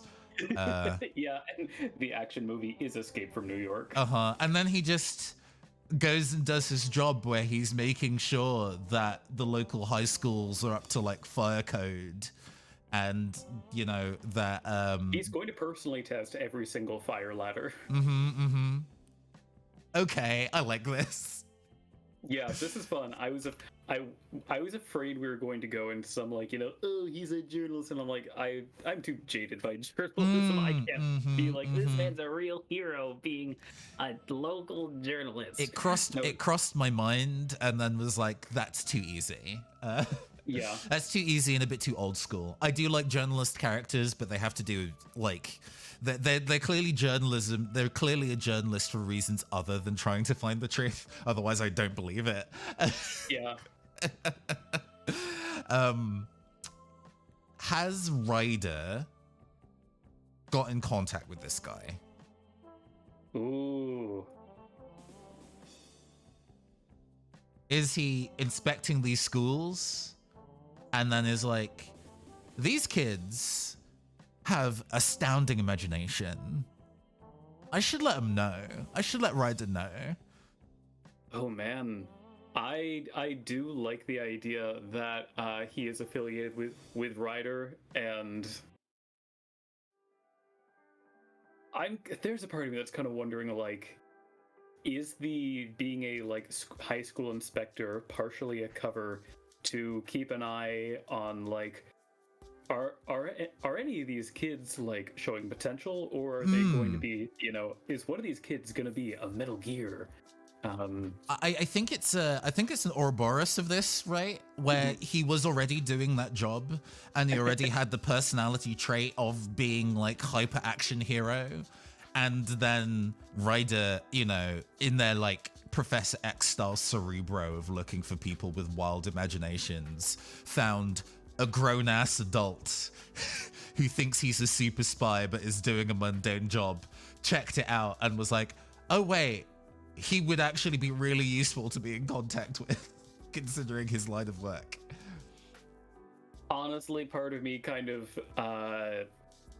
is enjoying the idea of like, it's not just he thinks he's a super spy, he functionally is. Just is like not working for, you know, the government or an organization to do actual military operations, and is just, you know, like truly so overqualified for this. So he is hyper aware of the role that he's playing in the larger scope of this. Okay, right. I feel like Ryder showed up, or like either Ryder showed up or like he stumbled across Ryder trying to find someone to report this stuff to, and and they're like, "Oh, do you have any information?" And then he just like shows them like 3 filing cabinets. Yeah.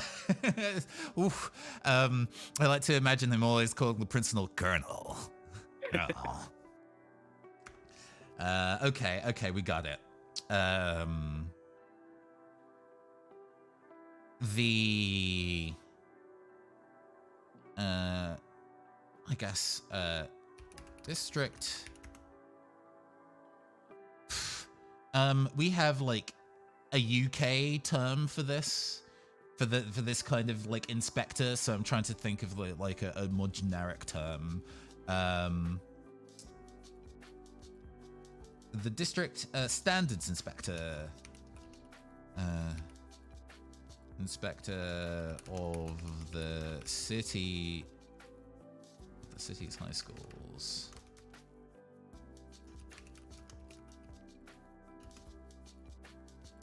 His love of action espionage films prompted him to gain the physique and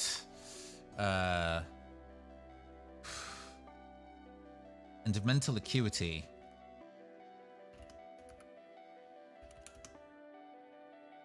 Oh my god, my typing is going heavily downhill. Just picturing, like, thinking about all of those codec conversations where it's just like 30 seconds of talking about a very specific part of military hardware, except it's talking about like the 1976 like RG hardware fire escape ladder with like a slideshow of a whole bunch of like fire escape ladders and people making them in a factory. It's 20 minutes and for some reason it's still fascinating.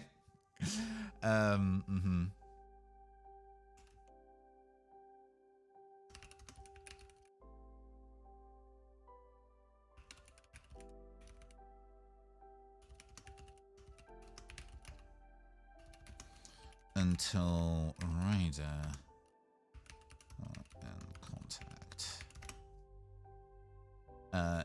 In between his duties, he lets the organization know about students with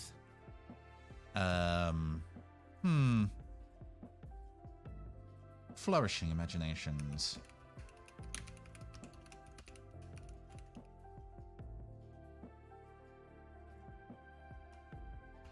Likes to combat roll in school hallways when no one is looking.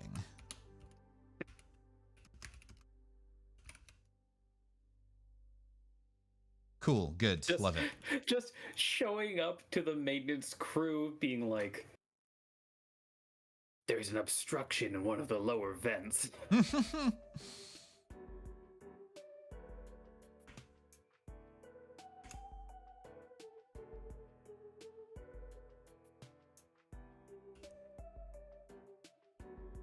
District Standards Inspector of the city's high schools, his love of action espionage films prompted him to gain the physique and mental acuity of a secret agent, despite it being entirely unnecessary for his work, until Ryder got into contact. In between his duties, he lets Ryder, we can just run that to Ryder, that's fine, I don't need to.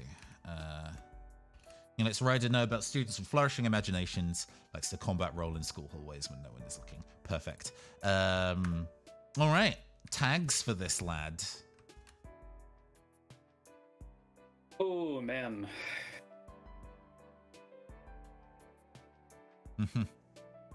I mean... Oh, business sneaking suit.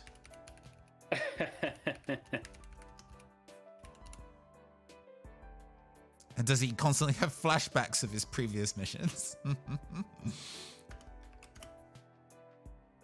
Let's see. Looking at a pool and be like, an aquatic mission. Let's see. Consummate professional. Mm-hmm. Maybe like encyclopedic professional. He has a library card. Not just one. I think he has library cards for all of the surrounding counties. Oh, sure. He has a library card for every library in the city. I mean, he has to check that they all have the appropriate curricular textbooks for the students in it. This is true. This is true. Solid Snake must reek of cigarettes.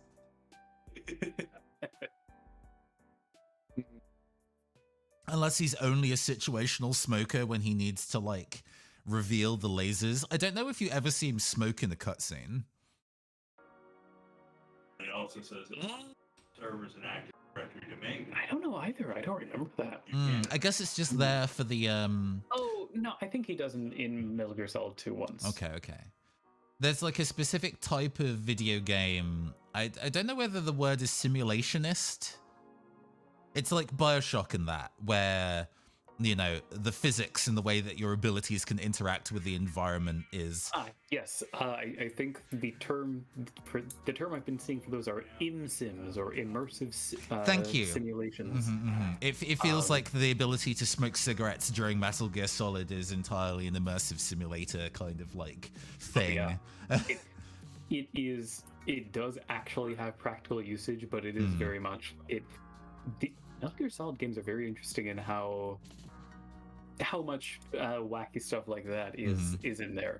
I think the only instance I've seen, it's finish the thought. The only instance I've seen, I think it's in Metal Gear Solid 2 as well, where you can smoke to reveal like a laser tripwire that would explode some C4. Yeah. You can just shoot a bag of flour that is conspicuously in the same hallway and it does the exact same thing.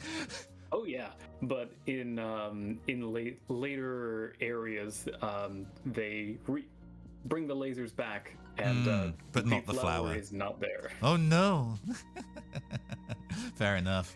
What other things does this guy have going for him? I'm trying to think of a similar kind of like the previous two, where it is the mundane sort of portmanteaued with the secret agent. That maybe like reflects his combat ability or his like athletic agility.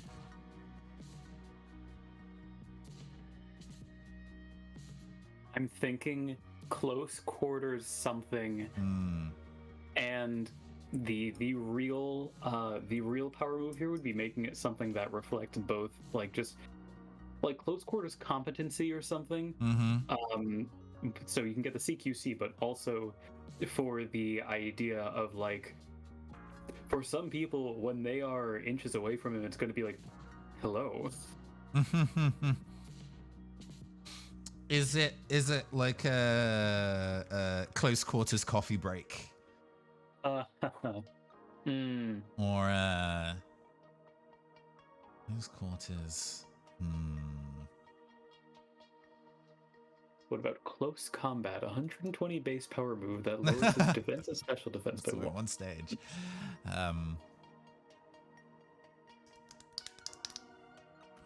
Close quarters. Something mundane. So like a paperwork term or a stationary term.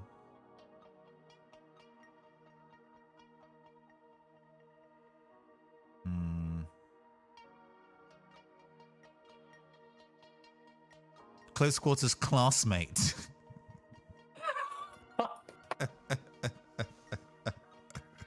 Just sits at the back by the window like in every anime ever. Just close quarters classmate scooching the desk forward.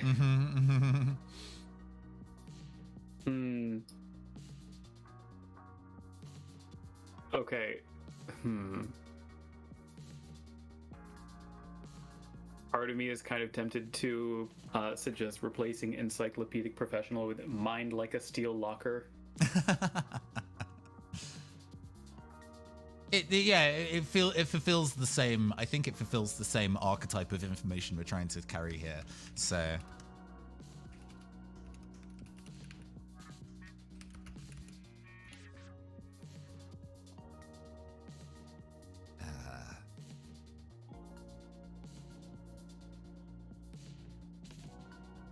I still quite like Close Quarters Coffee Break. But Okay, hold on. Pitch. What if it's mind like a steel locker, body like a big boss, and then like probably getting something of like soul in there? I've written an NPC that does mind, body, soul through the 3 tags. Unfortunately, we've hit that one. Very fair. We can return and think of a C word at some point. Yeah.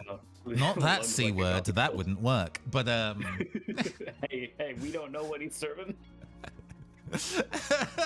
He just fucking quaffle dances in the school hallway while no one's looking.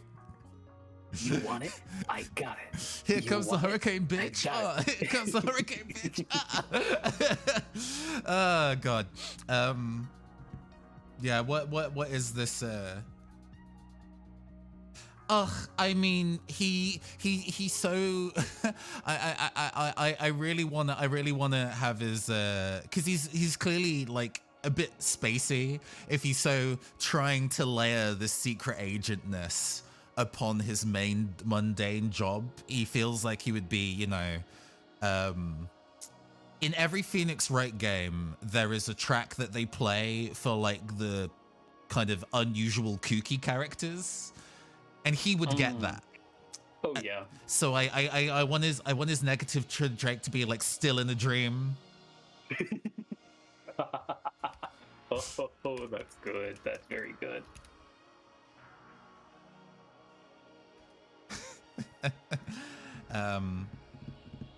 Okay, thesaurus.com, I'm cracking you open. I'm like close quarters calculator. Close quarters crackerjack. Thanks thesaurus.com. Close quarters connoisseur. Ha! Okay. Hey, that hits the snake eater pun that we're clearly hovering around in here as well. Can I spell connoisseur? Okay, then there's an O. Yep. Is it connoisseur? No. Nope. Okay. 1 try failed. Try number 2. Let's go. No cheating. You cannot look this up. Oh, thanks. Okay, we're going with 2 N. Hey, whoa. Oh, devastating. Thanks. You've saved the stream from being 5 minutes longer than it needed to be. We did it. We escaped. Okay. What's this motherfucker's name? We need to know. Richard E. Normus. No. Let's see. We have a skull, we have a walking stick, and a little rocking horse. Oh no, it's the kind of horse that's on the. Oh, it's a Trojan horse. Oh. Huh. Okay, again, this is almost just the character. I'd say the Trojan horse and the skull are pretty on point.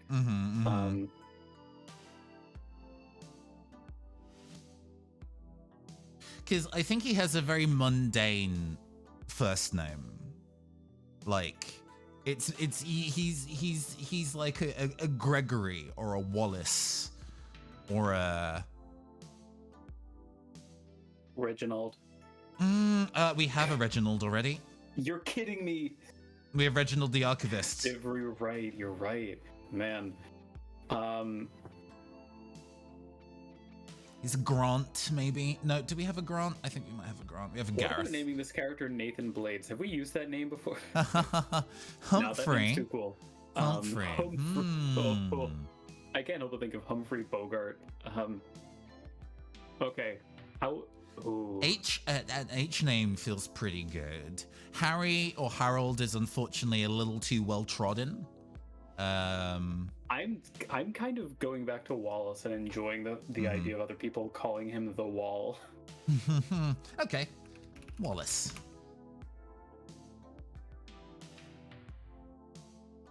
And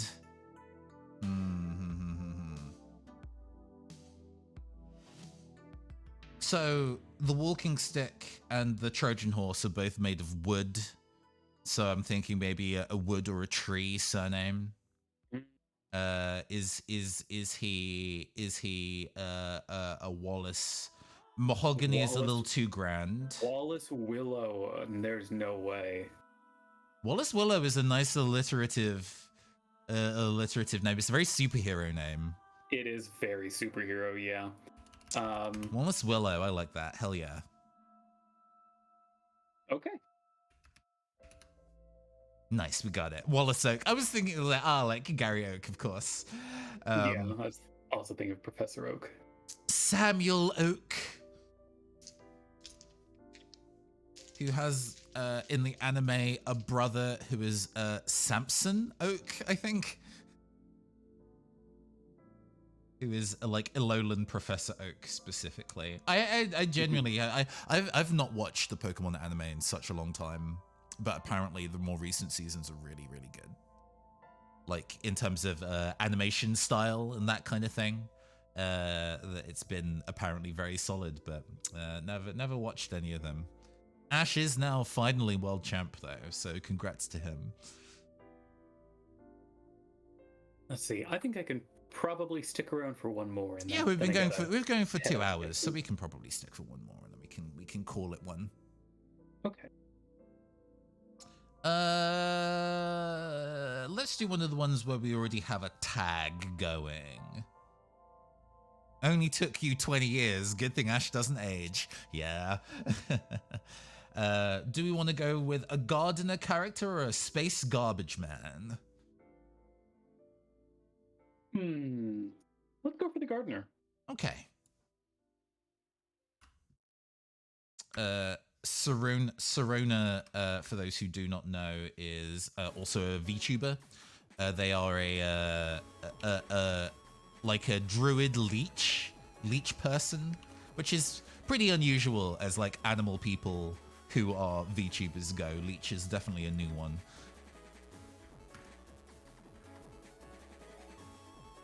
A gardener, huh? Let me go. Pull the card for this. Oh, we haven't fucking pulled one of these yet. Oh, true. Let me pull one of these. Yeah. Esprit de corps. This person's very loyal to gardeners. So we have like, they're nice actually. Oh, solid card stock. The font that says what they are is a little hard to read, so you kind of already got to know what the skill is. But all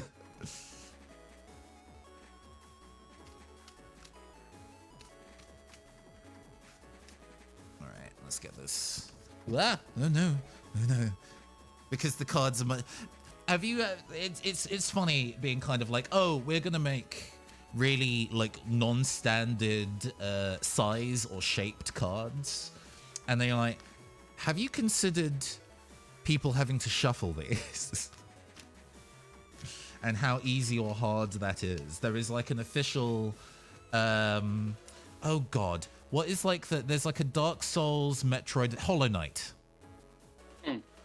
And there's like an official tarot card deck with all the Hollow Knight characters on it. It's very pretty. Each card is massive, like as large as my hand, massive, and my hands are pretty fucking big. It's such a silly deck to shuffle. So impractical. They could have been half the size and the art would still have been large and pretty. Why? The moment where extravagance directly counters usability. For real. For real.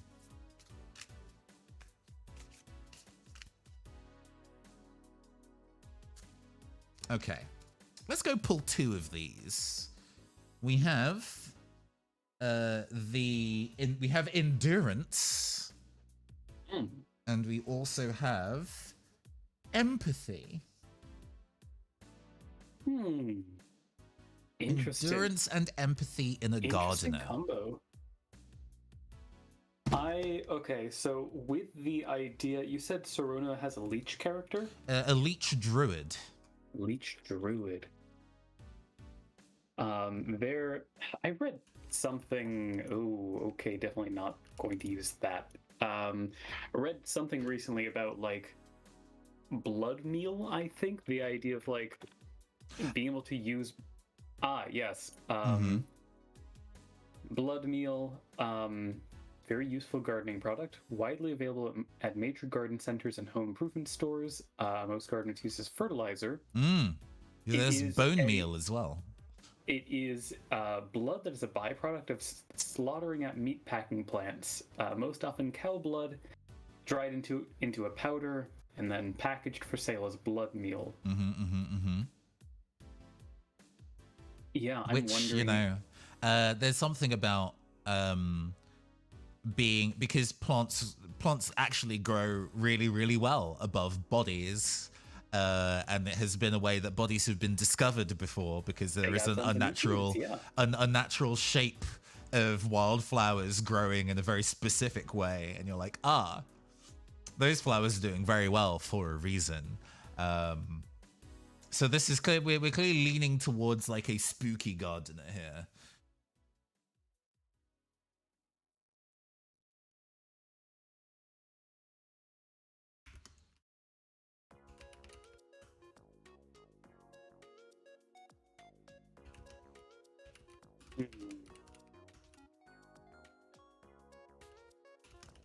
Yeah, I think we've got the endurance part down. I think, bring in the blood element. Empathy is an interesting one. I wonder, like, this might be a dream space person, a daydream rather than a physical person. It feels like it's kind of got a bit of a psychopomp kind of energy to it. The concept of empathy on a leech feels bizarre. Is a parasite feels awful for the people it latches onto.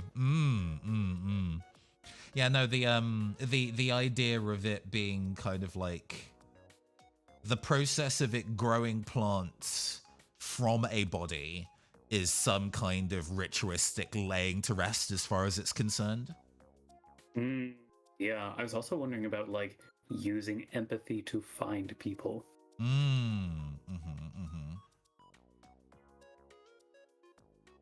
Like, I like the idea of, because there's lots of stories about like helping ghosts move on to the afterlife, Right. Via a variety of different means. And I like the idea of like, this gardener daydream will specifically find the bodies of those whose souls won't move on and grow flowers out of the body, and then that helps in some way help the ghost to move on. It's like an exorcism of some kind. Yeah, I'm picturing some real, kind of like oh man, deadheading.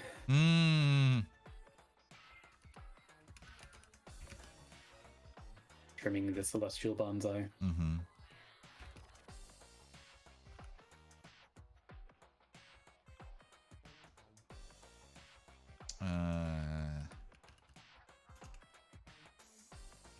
Souls move on. Do they look scary? I think they probably look. I'm not getting like spooky scary. I'm getting kind of like wayfish and a little ghostly.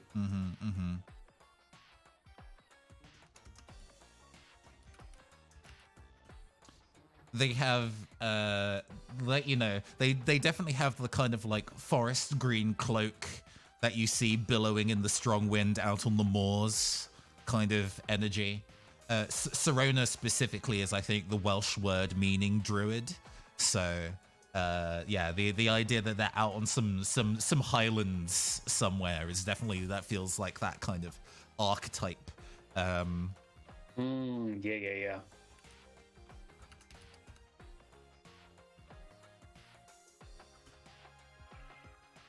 Absolutely got a bomb-ass hair tie of some, like, big, silvery flower. Oh my god. They pull back the hood, just flowers, no head. Yo, okay. Okay, I'm in.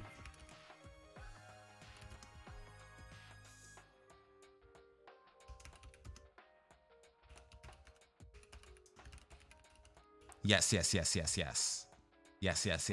I'm into it. Okay. The idea of it helping souls move on, you know how like in Pokemon Absol shows up and it's trying to warn people of disaster, but people misunderstand and thinks it's inviting the disaster instead? Totally. What fucking happens when this daydream shows up to living people? Man, yeah, I mean... Like, what does that mean? Does it mean they are an obstacle to a ghost moving on?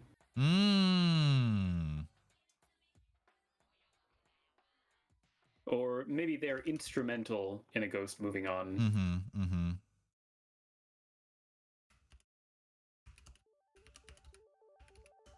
Oh, okay. Because it's like ghostly, there are things it can't do, so it kind of has to push corporeal people to go do them so it can get to a body to... Totally.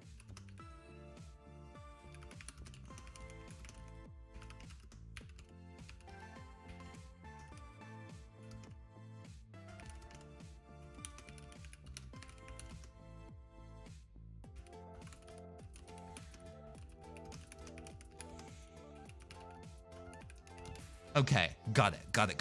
Love that. Okay.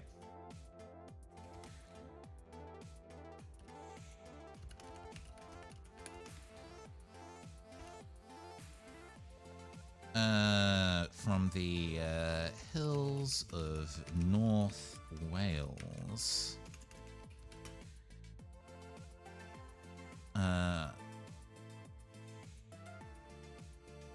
A wayfish figure in a green cloaked hood. Green hooded cloak, rather. It grows white wildflowers on dead bodies and graves as a way to help the ghosts move to the afterlife.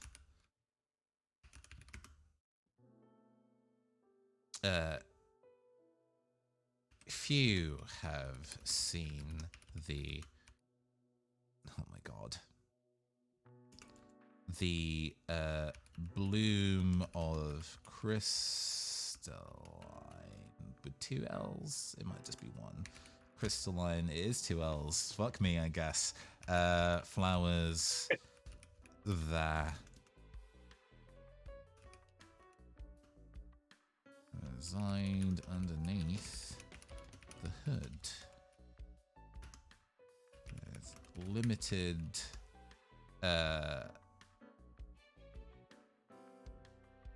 effect on the physical world. It will haunt people close to the targets it wants to exercise.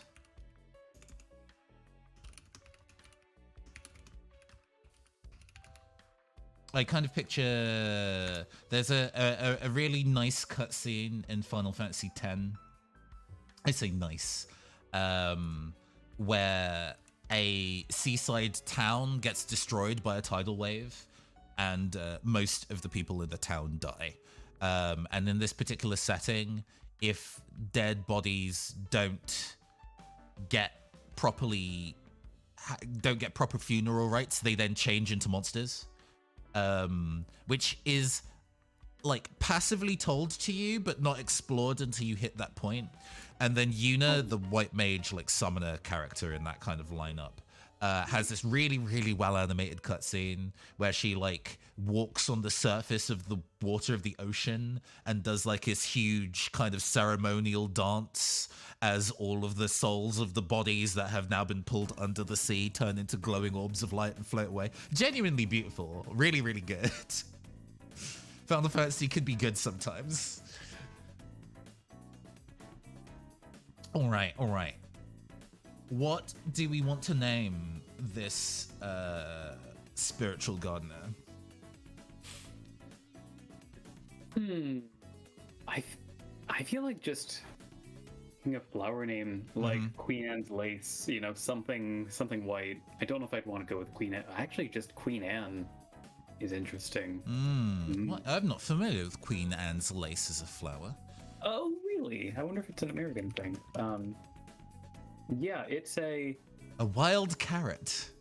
I guess that is another term for it. Huh. Let's see.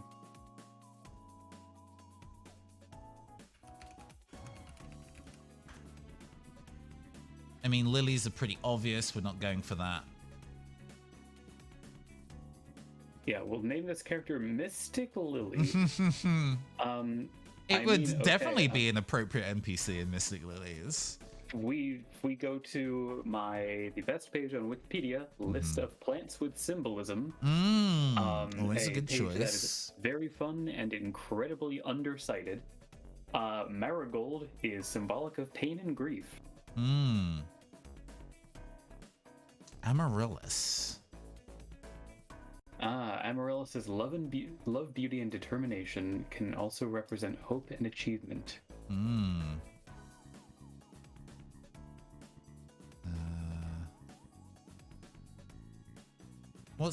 Tell me about hyacinths. Okay, let's see. Hyacinth depends on the hyacinth. Oh. Blue is constancy, purple is sorrow and asking for forgiveness. Red or pink is playfulness, white is loveliness, and yellow is jealousy. Loveliness, okay. One more. What about a clematis? Let's see. I don't see that on here. Oh, rosemary is remembrance. Rosemary also feels very suitably European, to be honest. Okay, I love that. And here we go. What about sensitive plant? Actual name of a plant. Sensitive plant. Yeah. Rosemary. Oh my god, hold on. Oh yeah? There is a kind of flower called Queen of the Night. Also called the Dutchman's pipe cactus, Princess of the Night, and then a big, like, long Latin name. So tell me about the Queen of the Night, please. Symbolizes enjoy small moments because they do not last. Ha! Okay.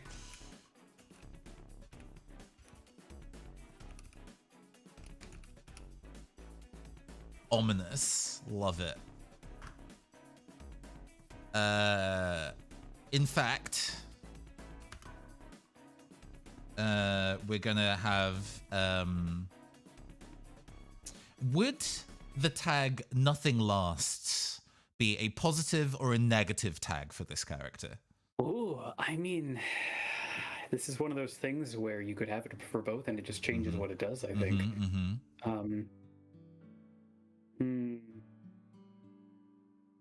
I feel like that's a good negative tag for this. Okay.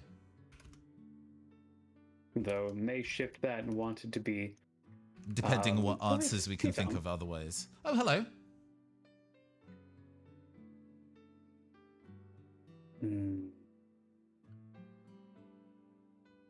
How you doing? We're making our way quite smoothly through these, Tom. I hope your Friday's been going well. Yeah, thinking of positive tags. Parasitic empathy. I mean, yeah, this is definitely a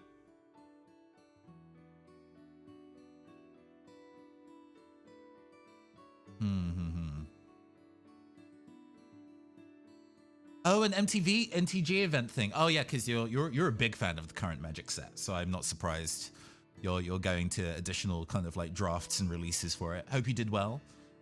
Went for a high score, a high win rate. I tend not to do too bad at the pre-release days, actually. I tend to win more games than I lose, which is nice.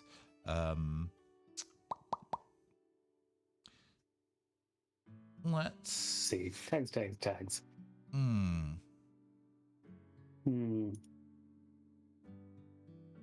I think. Oh, caught somebody cheating. Oh. Yeah, I've been there.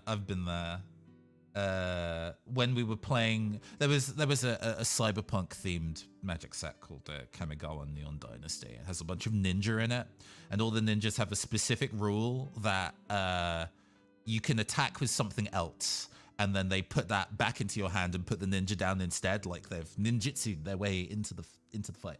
And there's some specific rules around that, and it says the rule on the card. And this other person is like, hey, it does this, which isn't what the card says. And I'm like, it does actually do a specific thing that you're wrong on. And they super insisted, and they had won all of their games that day. And I'm like, I look at my hand that is full of ninjas, and go, okay, if you want that to be the rule, that's fine.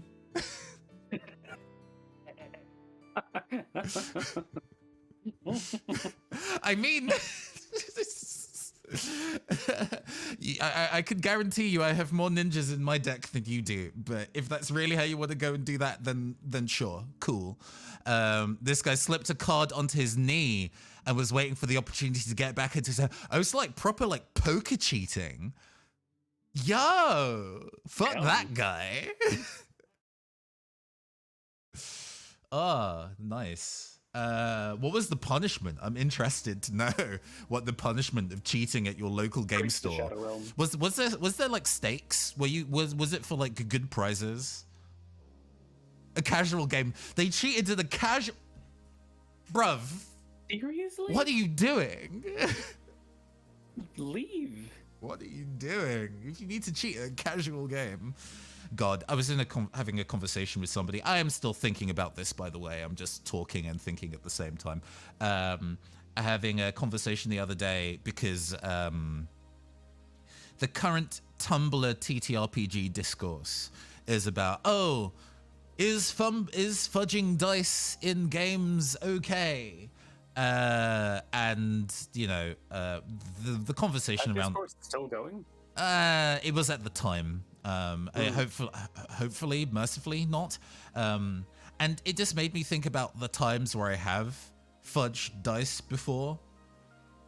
And they have been in games where not only was I not succeeding at any of my rolls, the process and aftermath of what was happening to me of the result of those rolls, rather than pushing the story forward, was just negative fun. So I'm like, I'm just gonna lie so I get to like do anything. And I'm like, you know, in those instances, if the game is otherwise not fun and you need to do that to make the game fun for yourself, bruv, go for it. But in all other circumstances, I don't know why you would. I think it's probably also a sign of there are other problems afoot there. If failing rolls is so unfun that you would have to lie to have a roll go your way, but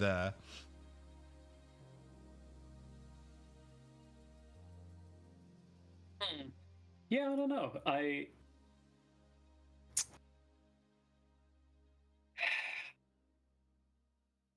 I feel like honestly in those scenarios I'd rather someone be like, man, I'm rolling terribly, and I'd kind of like to just do the thing, and I'd go like, yeah, that's fair. Let's just do the thing. I think those two instances were also recorded, so I felt that I could not like I don't know why they're. I mean, well, when it was for pre-record. One of these was for pre-record, and I think one of them might have been live. But those instances of like, I'm not gonna stop play just to say that, hey, I want to do the thing. When I can just be like, we're just gonna proceed. But yeah, 2 instances in my entire tabletop career where I was having a bad enough time, apparently, while also being recorded to be like, hey, we're just gonna lie about that one role and move on with our lives. Yeah. Okay, let's see. I definitely want something, I think, for kind of like ethereal majesty, just that sense of kind of leaving people in awe having seen them. Yeah. I think especially now that it's Queen of the Night, there is a new grandness that is kind of going with that makes sense. Because earlier on in the description of this, it kind of felt like it was quite like tiny and non-imposing, but it now definitely feels much more like, oh, this is a grand entity we're dealing with here that does this.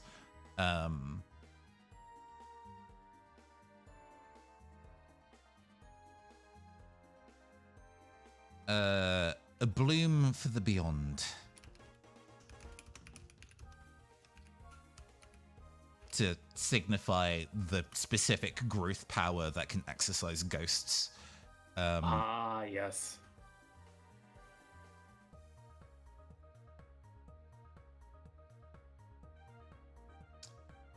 Maybe something about how or the way it haunts people.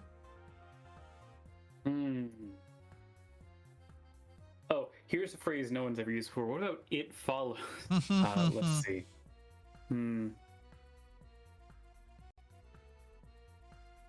Maybe the queen aspect gradually grants them some sort of supernatural authority. You can't ignore a command that's been given to you by them. Okay. That I feel like that might fit into ethereal majesty, actually. Let's see. I'm wondering if it might be good to have something for like putting more thought into their anti-corporeality. Like I think they are tangible, and maybe this is where when we put nothing less into the positive, and for the negative, we try to think about what limits them that they need to ask of others.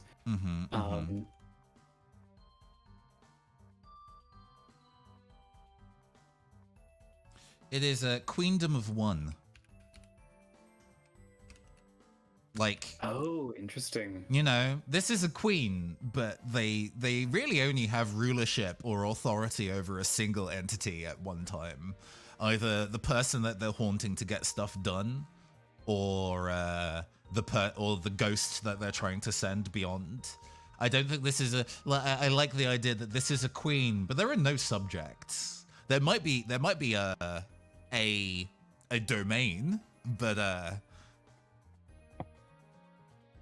this feels like a very solitary entity rather than one that has like a bunch of like ghostly knights that do the job for her, Yeah, totally.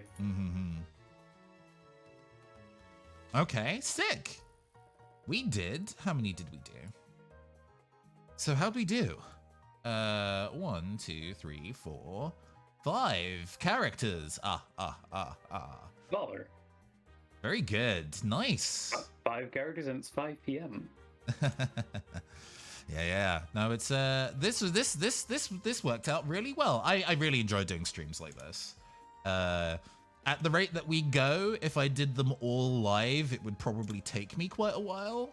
And I wanna knock these through. So there may be a degree of me doing another, because Sir Oculus, Gareth Baker, and Reginald the Archivist I did off air. Okay. So I might do another 3 of these off air, and then that leaves another 5 to do another stream, and then that's all of them. Good. That works out quite well. Sick. Okay. Good work, everybody. Good work. Yeah. Hold on. Let me go and move us. Just stop this jam and move us over to where you can see my big face. Big face. Ooh. No, thanks for hanging with us. Thanks for hanging with us. This was a really good time. I hope you all enjoyed these creative sessions. It's an interesting, because I enjoy doing tabletop related streams in general, but also having ones different to the miniature painting. Granted, I haven't done any miniature painting in quite a while, so clearly a degree of doing it on stream was beneficial to my output. But there'll probably be one of those again in the future soon. But while we're working on this kind of Dungeon 23 shtick, we'll definitely be doing more of these. I did some work on my own little tabletop projects on the side. This is the perfect source of random inspiration and cozy vibes for that. Excellent. I'm so glad that people are into this kind of thing, because, you know, knowing that people would be interested in more of these occurring in the future means that I will be continuing to stream these. And it seems that I get a decent cycle of other members from the Phantom Arts Entertainment crew join me each time I run one. So you get different opinions from the people I collaborate with. What's happening next week while we're here, before we go and pass on to other folks? There are no planned streams for next week. We may have our regular on, there may be our regular Thursday slot. My amazing Agent Avian co-host will not be present, but yeah, but it doesn't mean that we won't be live. We'll think of something to run. It may be another tabletop tea time. I would love to continue to kind of work on these kind of things because it helps me get these creative processes out of the way and on and going. I actually have a commission that I've taken up recently for some writing, and that's going to need a lot of fleshing out, and being able to do that kind of thing on camera might be really cool. It might be really interesting. People might be really interested to go and see how a full tabletop scenario is made or what have you. But for now, let's go pass on the love. Eternal Savvy, who is a tabletop person I know and also a commissioned artist, is doing an art stream. So if you're already out for a chill time, let us continue the chill stream vibes and go get that going. Give me a second to just make sure that I have that all properly up and running. Do you have anything to say? Any goodbye messages while I go and get all this up and running?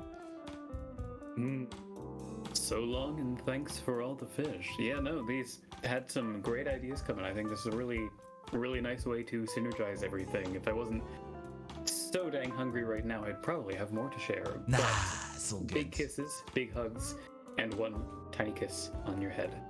Mwah. All right. I have been your androgynous android game shows from the future, Nathan Blades. And I have been your amazing agender avian co-host, Ravi the Owl. And this has been the Neon Castle Twitch channel. Please say hi to Savvy for me. Goodbye. Have a good weekend.